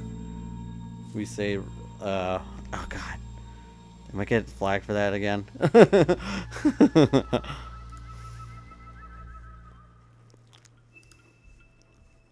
We say, I'll say, medicine. Medicine. But anyways, in the book, I'll keep going. we say medicine. So her boss does not like her and Anna at all.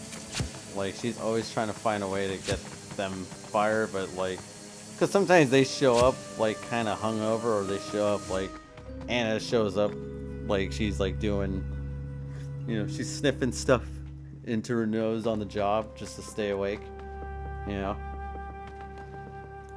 Oh.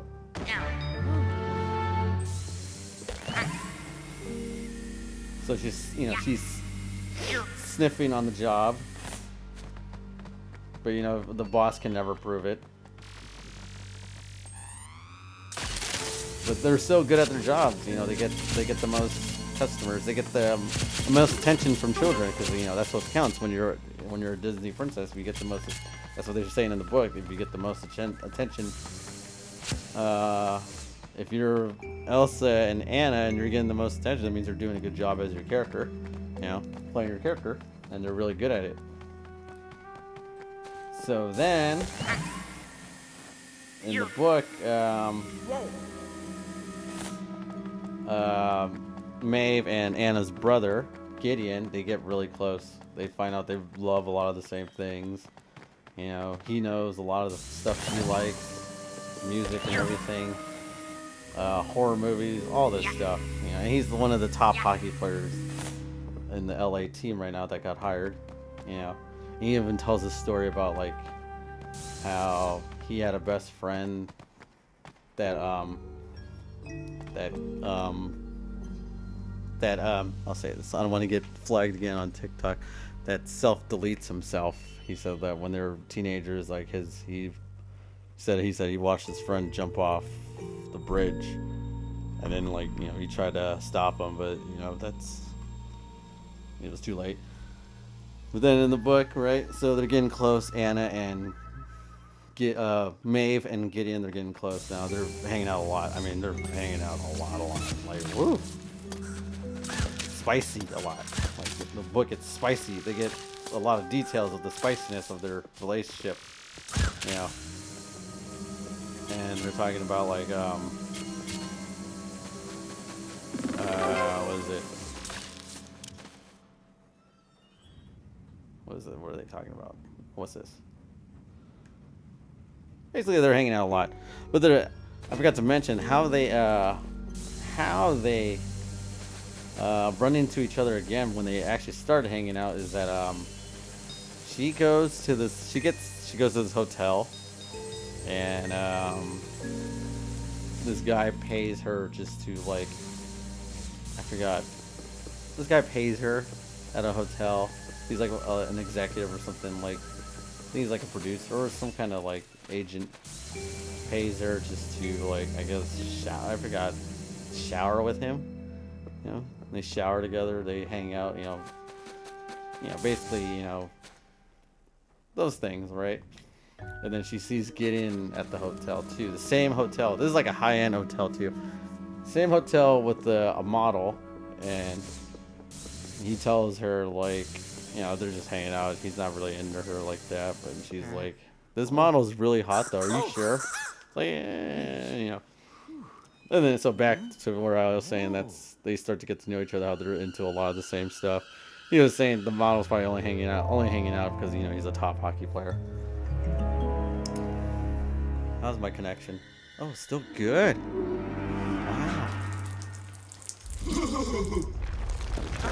Wow. See this part? Oh.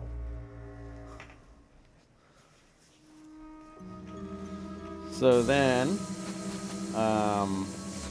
they're starting to get to know each other. Okay, now we're in the spicy parts. One day they're at the Disney park, that's supposed to be not, it's Disneyland, of course, but they have those nights in Disneyland where it's like for adults at night. So her and Gideon go to one of these, and they sneak around, and they actually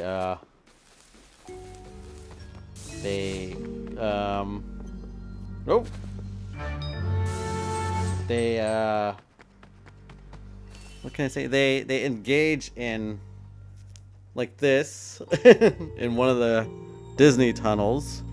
But it's dark, no one can see it. But they engage publicly. No one can see it though. And so they're doing that at the Disney tunnels. Are you still there, Charm? Did you hear that part? They colored in the front tunnel. Yeah, that's what they did. They engage, and then so what happens later on in the book,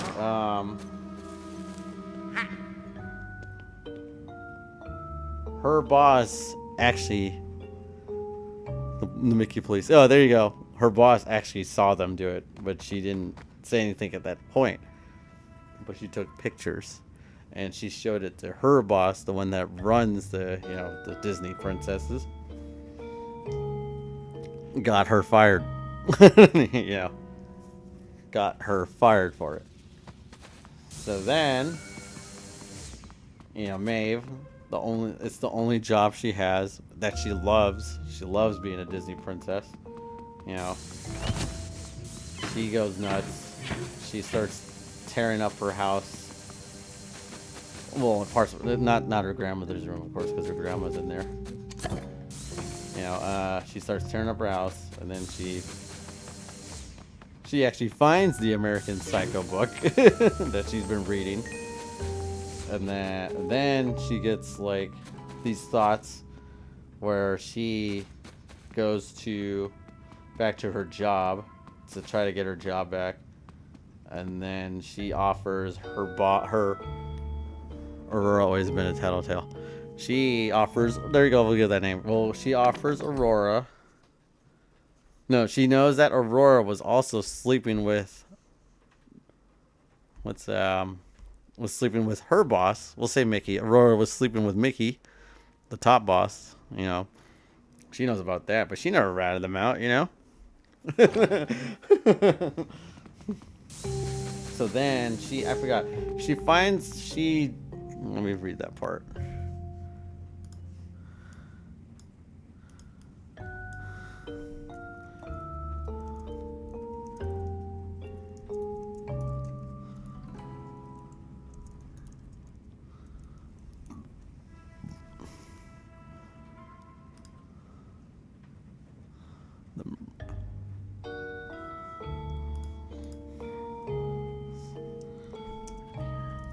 Her other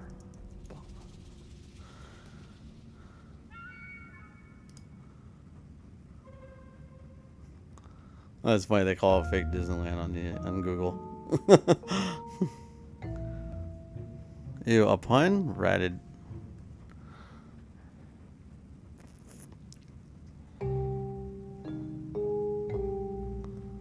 Oh, cool. This is telling me how she killed them. Cool. Cool.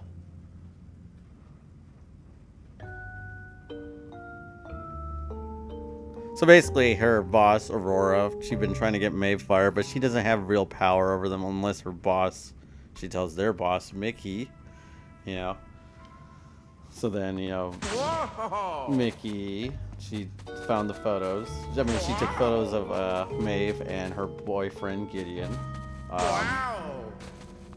Showed it to Mickey. She got fired. Then she, tore up her house. She got real angry. Also, because she needs the money to keep her grandmother alive. She literally in the book, she looks up what to do on Google to keep her grandma, still have her alive, even though she's gonna die because she's really sick. She's in a coma. She's comatose too, and she's Googling WebMD and all these other things, so what to give her to keep her alive, because she doesn't want her to go, because she really feels that if she goes, that everything that she is gone. So anyways, back to her boss. She finds, I can't, how does she drug? I mean, how did she medicine?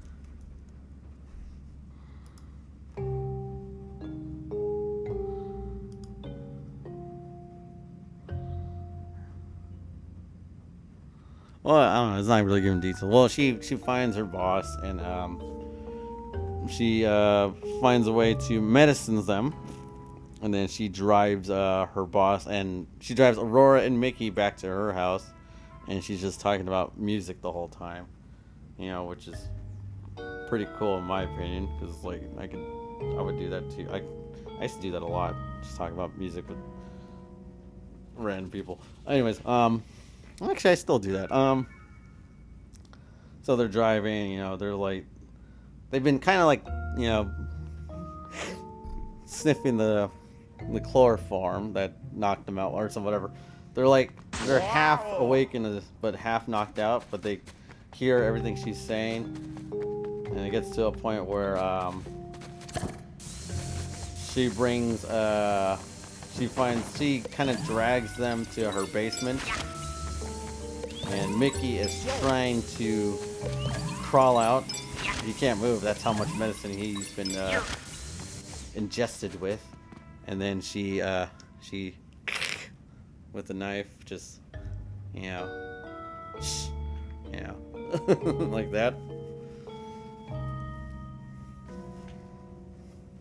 And then she ties up Aurora into her grandmother's cellar. And then, how does she kill her? This one was crazy. How did...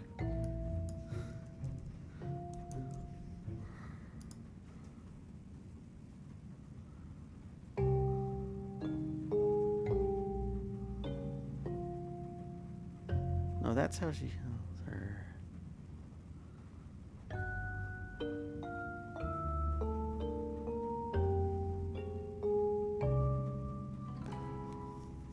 Or you can spell it. She Kill. Lives and themes will be in the bill from. Oh my god! I got flagged. I got.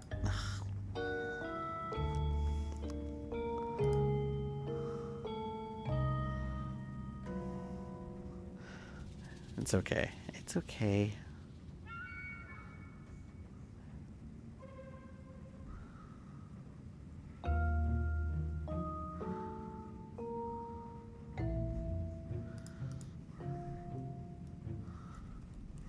How does Maeve kill her? How does Maeve delete her supervisor? There you go.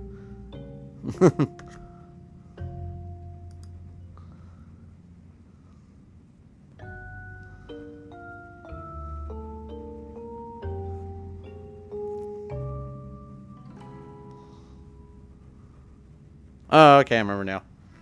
I kinda remember. How does Maeve delete her Disney supervisor?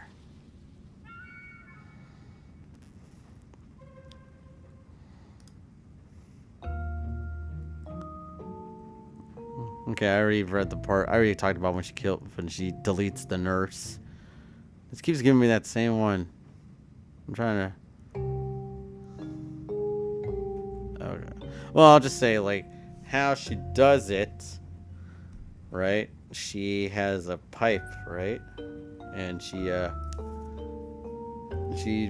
gives this whole speech about like how much she loved that job to her supervisor. You know, like, I did that job better than anybody else, you know.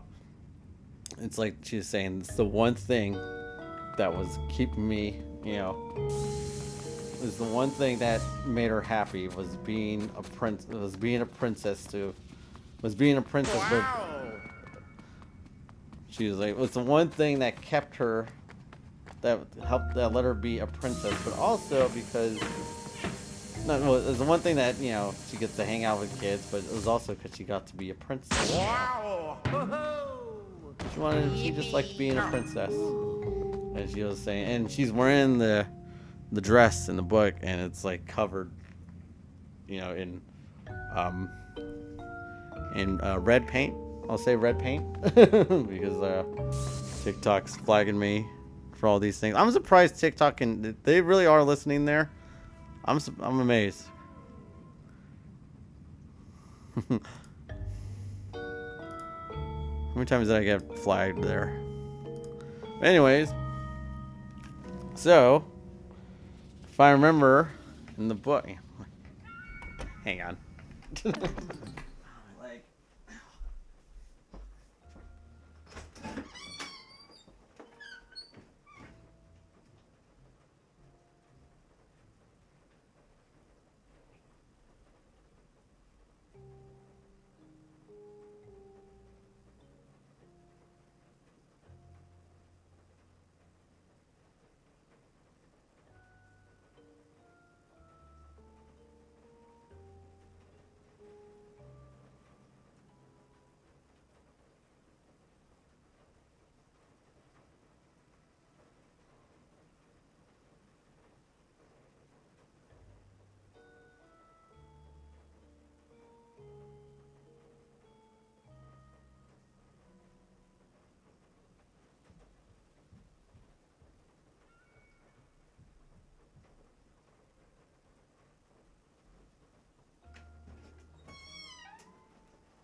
I forgot in the book. I think her grandmother was like a bunny too.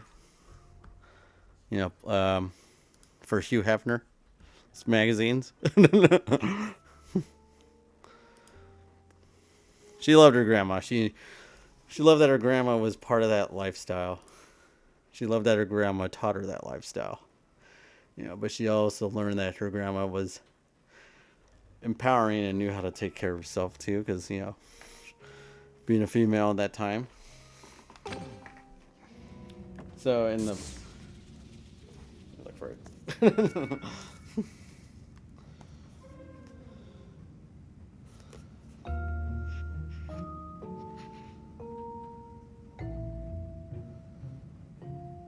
My beautiful ice princess, a true queen. Everyone in the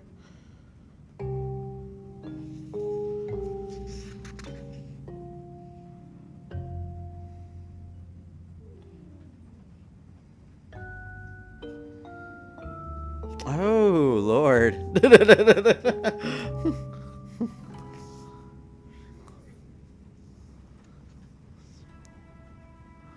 It might have been.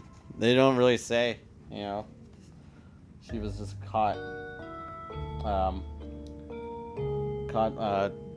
spreading color.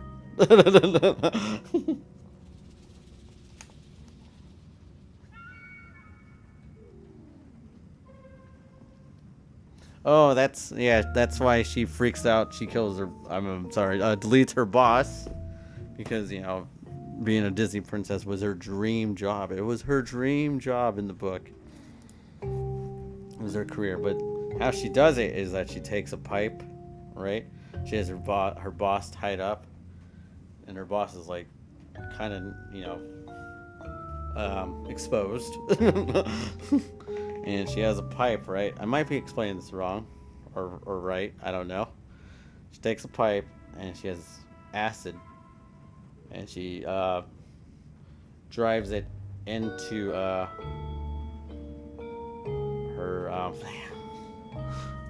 Hold on. This part is gross.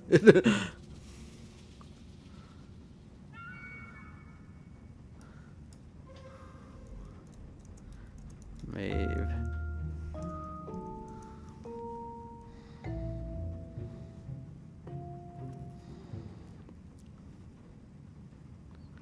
Do with the pipe.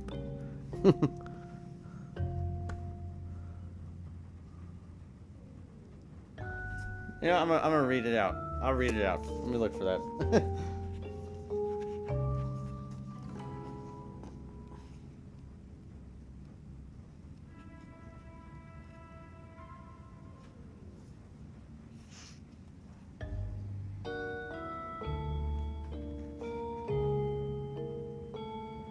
Okay, here it is. Okay. This is what Maeve says. But the world has other plans for us, and we all have to roll with the punches. We are what we are, and oh, sorry. And we just have to. I throw my head back and sing. She starts singing Let It Go. She takes another wine bottle, and she smashes it into the rack right above Liz's head. That's her boss is named Liz.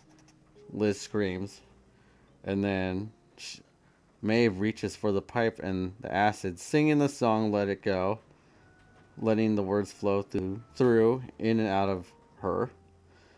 She pauses in front of Liz, affected by the song, moved as I nearly brought to tears. And she goes, "One last thing I say," and I bend down and tuck her hair behind her human ears, adjust her mouse ears. Oh, she's wearing mouse ears too. So she looks extra pretty. I glance to the pipe and acid, and then back to her to make sure she understands exactly what I plan to do. Liz shakes her head and cries. A snot bubble forms in her nose. "We're gonna use a mouse, Liz," I say, and watch her face take this in. Horror in truest form. She pisses her. Oh. She tries to push back and struggle free. Charm, you still there? You want to hear this? I'll explain this part, and I'll just explain to you how the book ends. She has Liz tied up. I guess she's like she's like tied up, laying down like this, I might be explaining this part wrong, but I know she's tied up, and she has a pipe, right? And she's going to put the pipe where where the baby comes out of, right?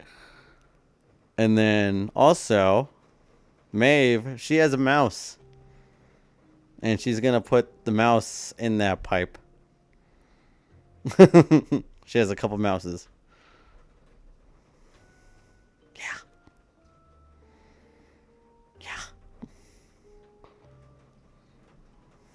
Yeah. She lost her dream job, and she fired her. And Maeve wanted revenge. Oh, Lord. Okay, I'll tell you this other part too. Later on that night, Maeve goes to a party that her friend Anna was going to, that Anna invited her to. Anna, Anna loves her brother and everything. She does. She really. Is my mic? Okay. I forgot, why did she get mad at Maeve? No, but first, Maeve finds Anna's agent, the one I told you about, the one that's been like giving her medicine and doing not great things to her. It's Maeve's best friend.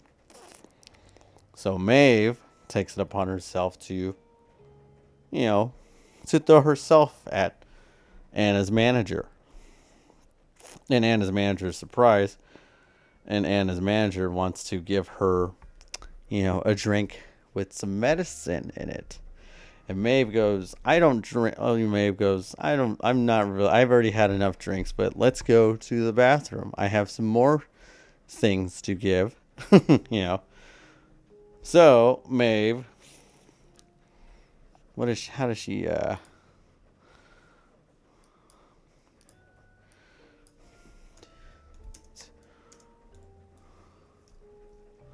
It's crazy that Google wouldn't tell me what happened to what would Maeve do to her boss, but I had to find it in a book.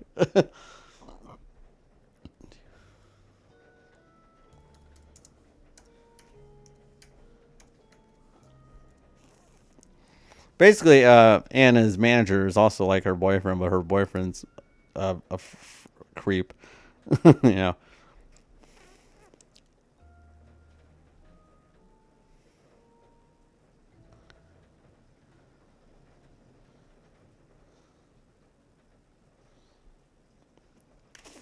So this manager tries to give somebody else medicine, but Maeve catches it, and then Maeve tries to, throw herself at the manager. So they go to the bathroom, and then she ties him up, thinking that, oh, this is getting a little, But then she takes the medicine and forces him to take it, like shoving it in his mouth. And then she takes the spoon that's for, this thing, and she shoves it into the manager's eyes and scoops out his, pops it out. She pops out the eye. And as she pops out the eye, she shows it to him. And then I remember in the book, she describes it by she licks it like that, and she bites it. Yeah. And then she just leaves him in there, tied up with his eye just gone. I think she deletes him too, And then I think, why does yeah, she did that because she was, I mean, it's bad, but at the same time she's trying to save her friend, and save another girl's life. But at the same time, it's wow,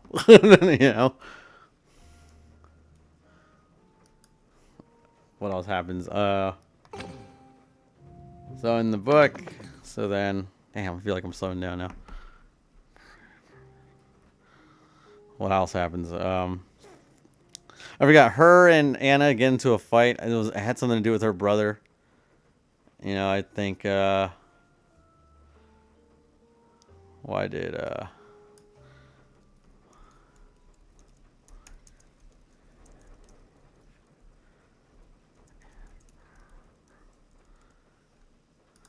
Oh, here it is. Oh.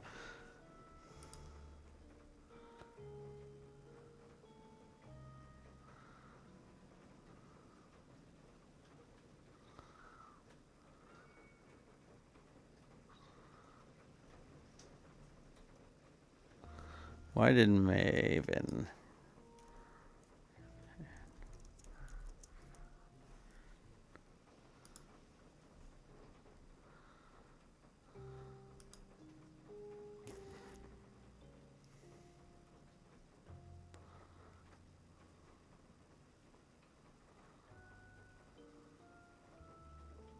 Oh, they fight because she thinks that Maeve is trying to keep her, in a low spot, trying to keep her at her level when that's not the truth.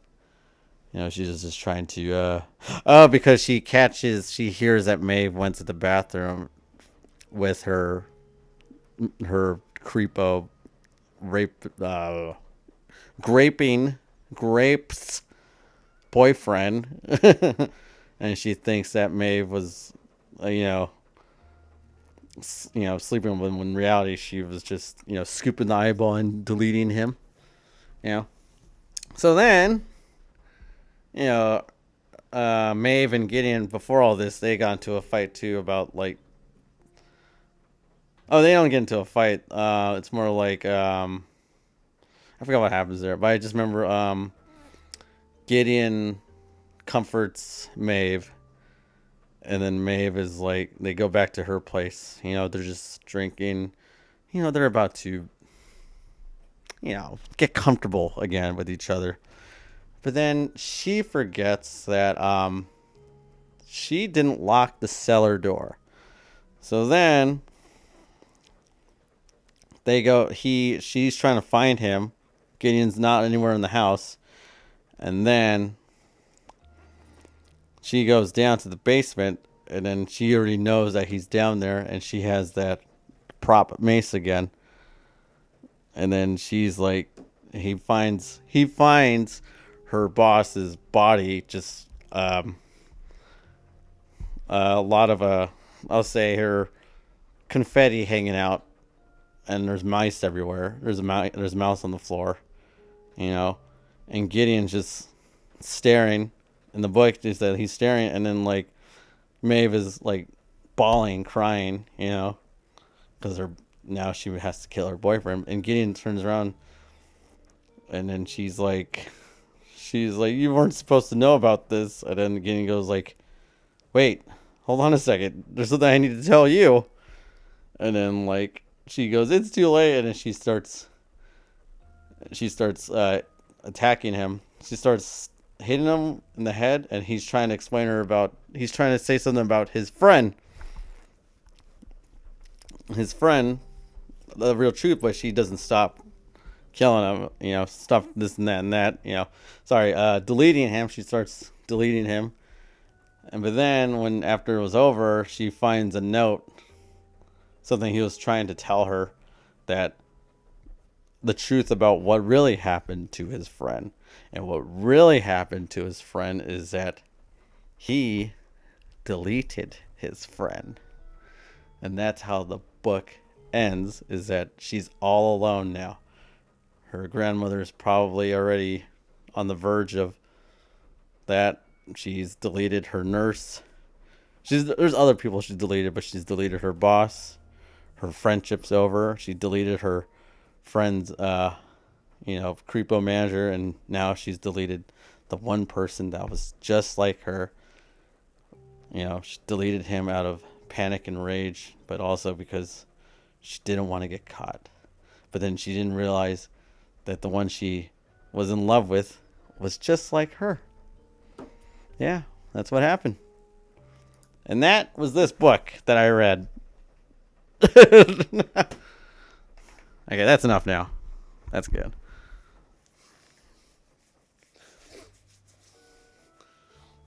This was fun. I actually enjoyed talking about this while playing Luigi's Mansion. You know what? I'm gonna try to finish this part before I go to bed. Let's watch Luigi. Well, Oh. Wow. Can we get a happy moment? Yeah, we'll get one right here. Don't worry. Whoa. Aha. Ho-ho. Ow.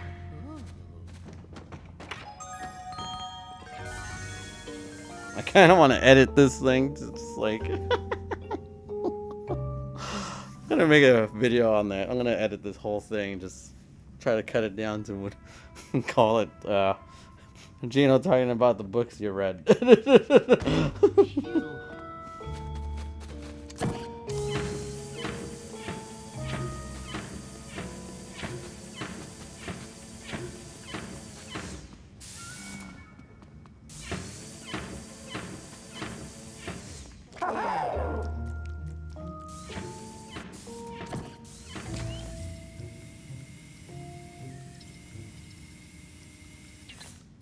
The heck? Come on. Well, hello.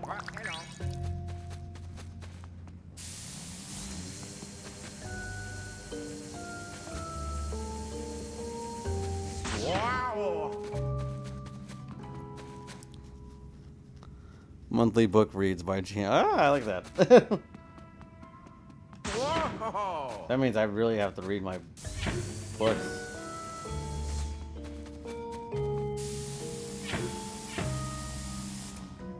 So yeah, the current book that I am reading is is the former WWE superstar Saraya Paige, Saraya, also formerly known as Paige from WWE. Reading her book, and then I have Karrion Kross's book, which is called Life is Fighting. He's also a wrestler, just talking about his life and his philosophies. And I have Ozzy Osbourne's book. But yeah, I need to find a new horror book to read. Yeah. How the hell do I?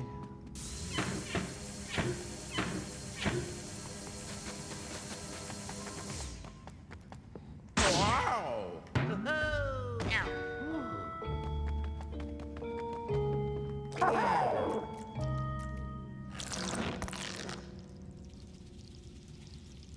Where am I going? Oh. The heck? Oh.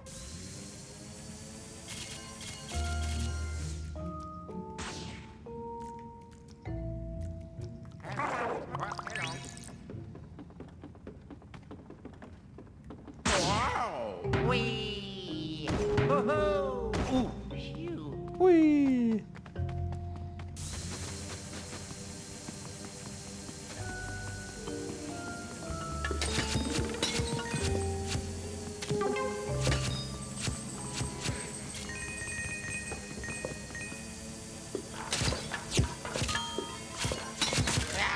There's one book I do have. It's called The Lady with the Black Teeth.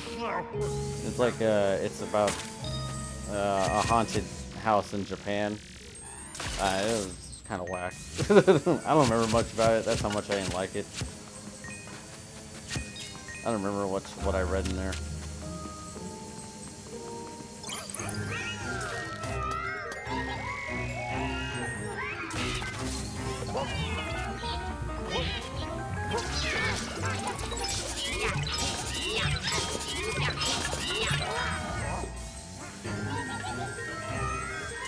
Give me the money!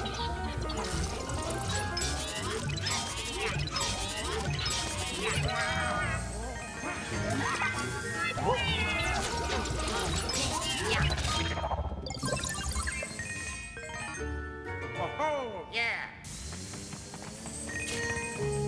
Yeah. I knew this was a ladder.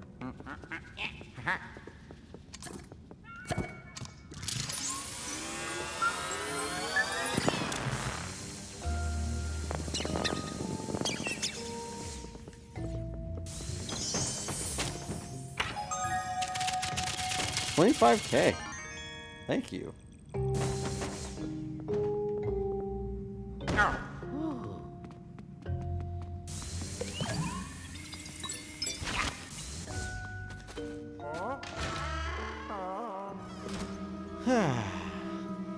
What else am I reading? Oh, yeah, I need to put this back.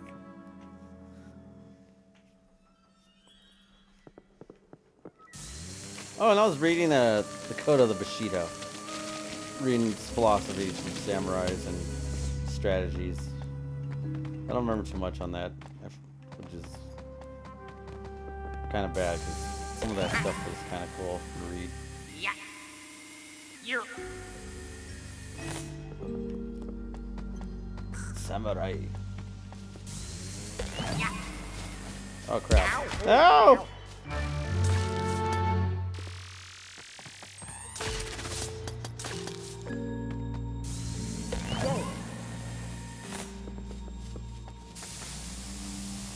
It's okay, I'll put this on a higher note.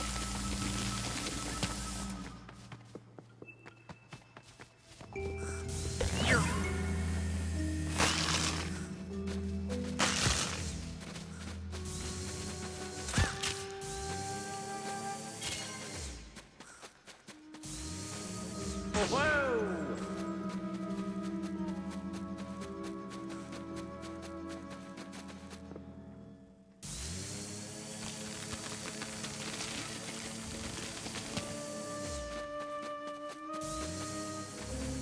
It was a bit dodgy.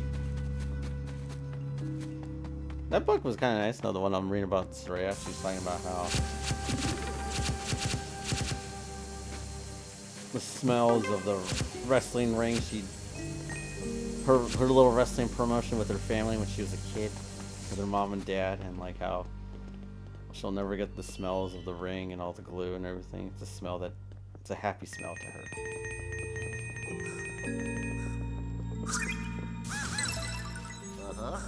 Whoa. Woohoo!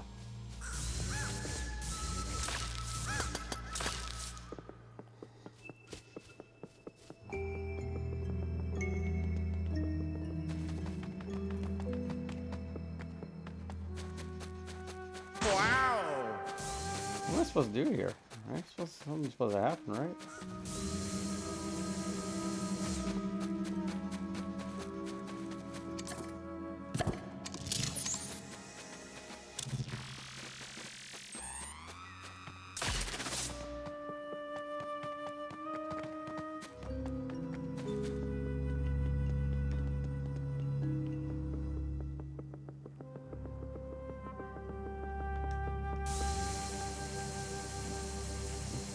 What books are you reading? Have you read a book lately, Charm?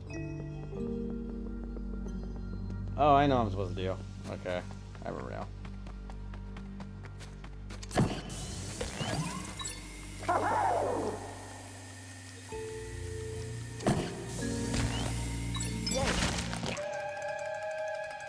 Nothing yet. No. No, no, no, no, no.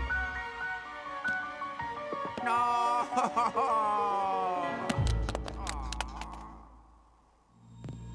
Wait. It's like, dude, I was just down there. Oh, right now, though, I am currently reading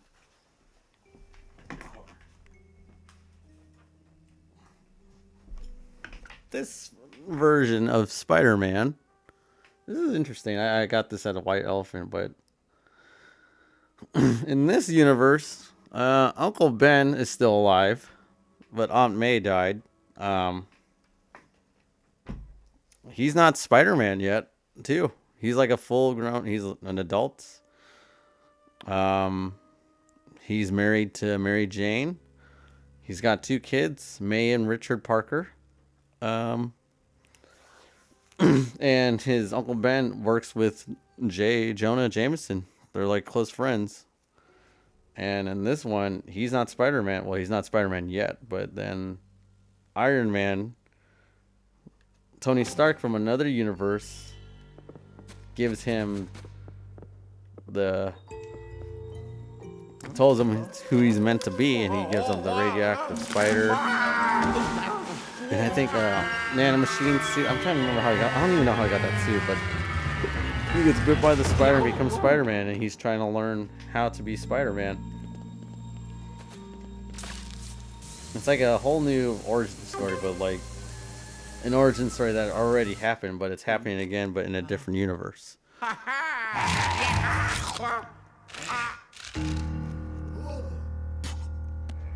And him and Green Goblin are friends. I mean, they were always him and Harry. Like Harry Osborn's already Green Goblin, but he's like a good guy too. But he's like, yeah, he's already the Green Goblin.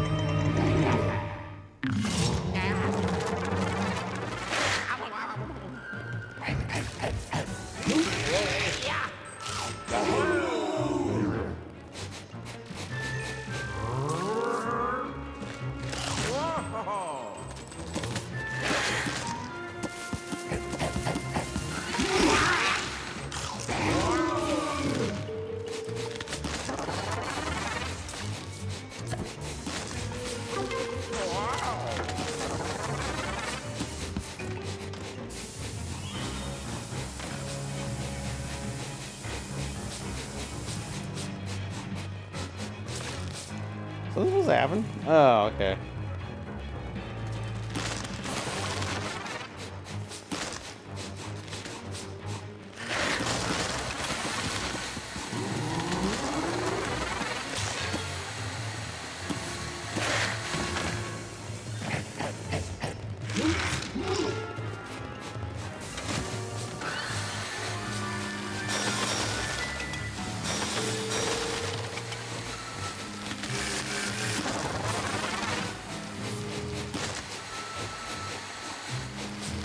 That's what I call people boogers. What?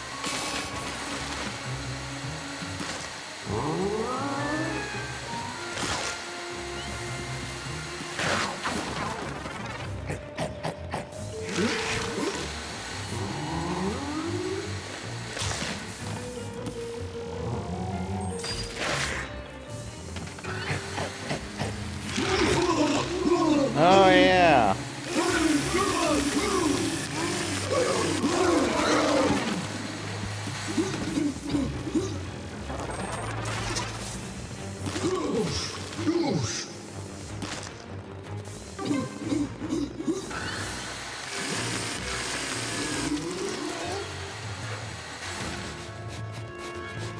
Peter Parker.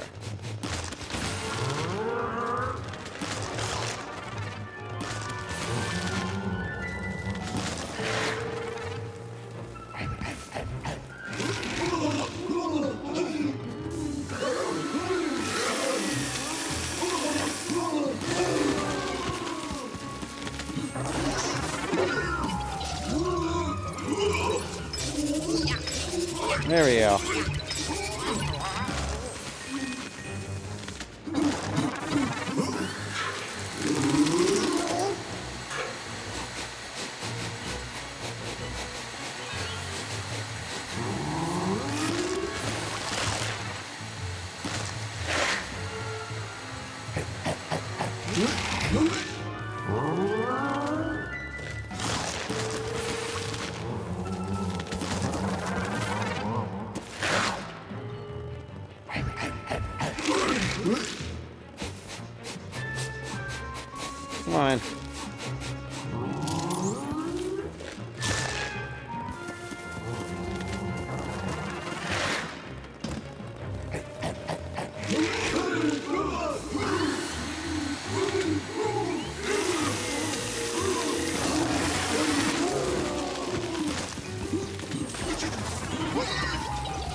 Do do do do do do do.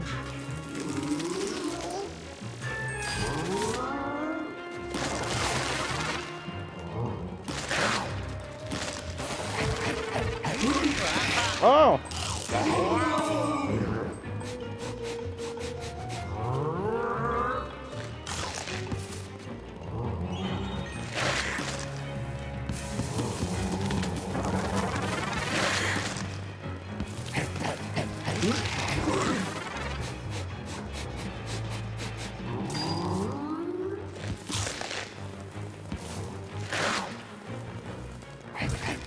Come on. There we go.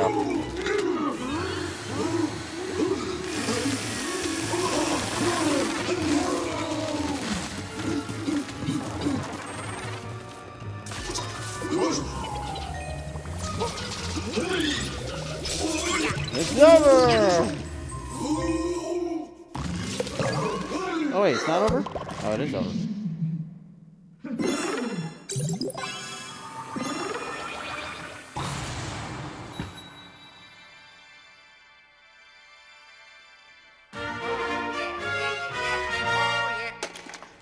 What happened here?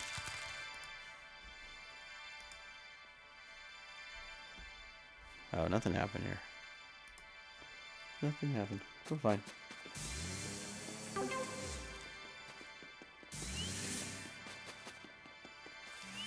Yeah.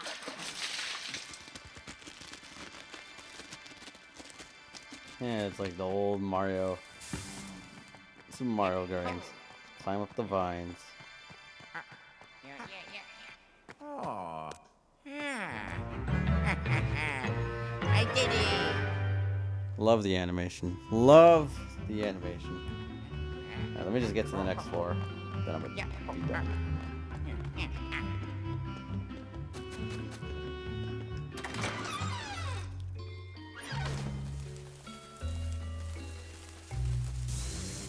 I'll say the Dracula book kind of surprised me.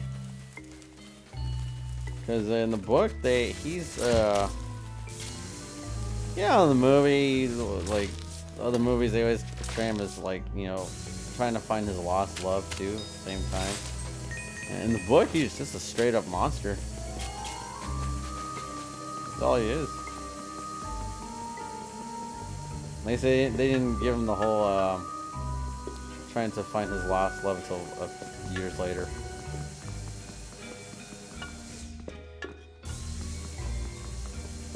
Whoa! I feel like I could go up there. Dracula.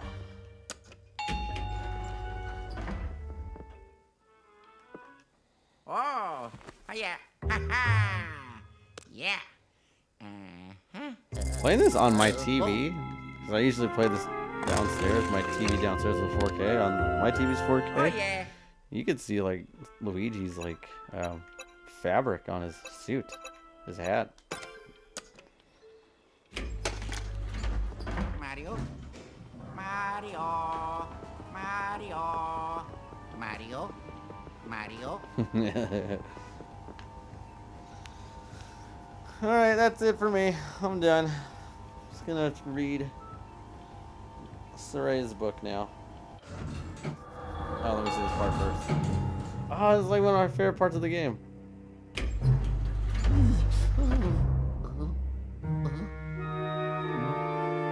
The movie room.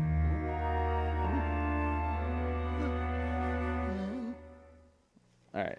Mario. Yeah, that's enough for me. Good night, everyone. Good night, people. Thanks for hearing me talk about books and play Luigi's Mansion. Alright. I'm not sure if I have a big exit here. Just good night. Sleep good. Peace out. Thanks for hanging out, Charm.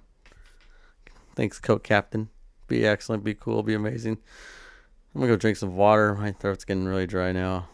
And be cool. Be the greatest person you can be. Don't have any nightmares about the books I've just told you. Watch a good show. Watch a funny show. Watch something funny. All right. Good night, everyone. Sleep tight. Sleep well. Let me close off the TikTok chat. But good night there. Excuse me. Good night, people. Good night, TikTok. And then good night, everyone here on YouTube and Twitch. Good night, people. You'll be all good. You sleep well. Be safe. Good night. Good night. Good night. And good night. That's all I got. Good night.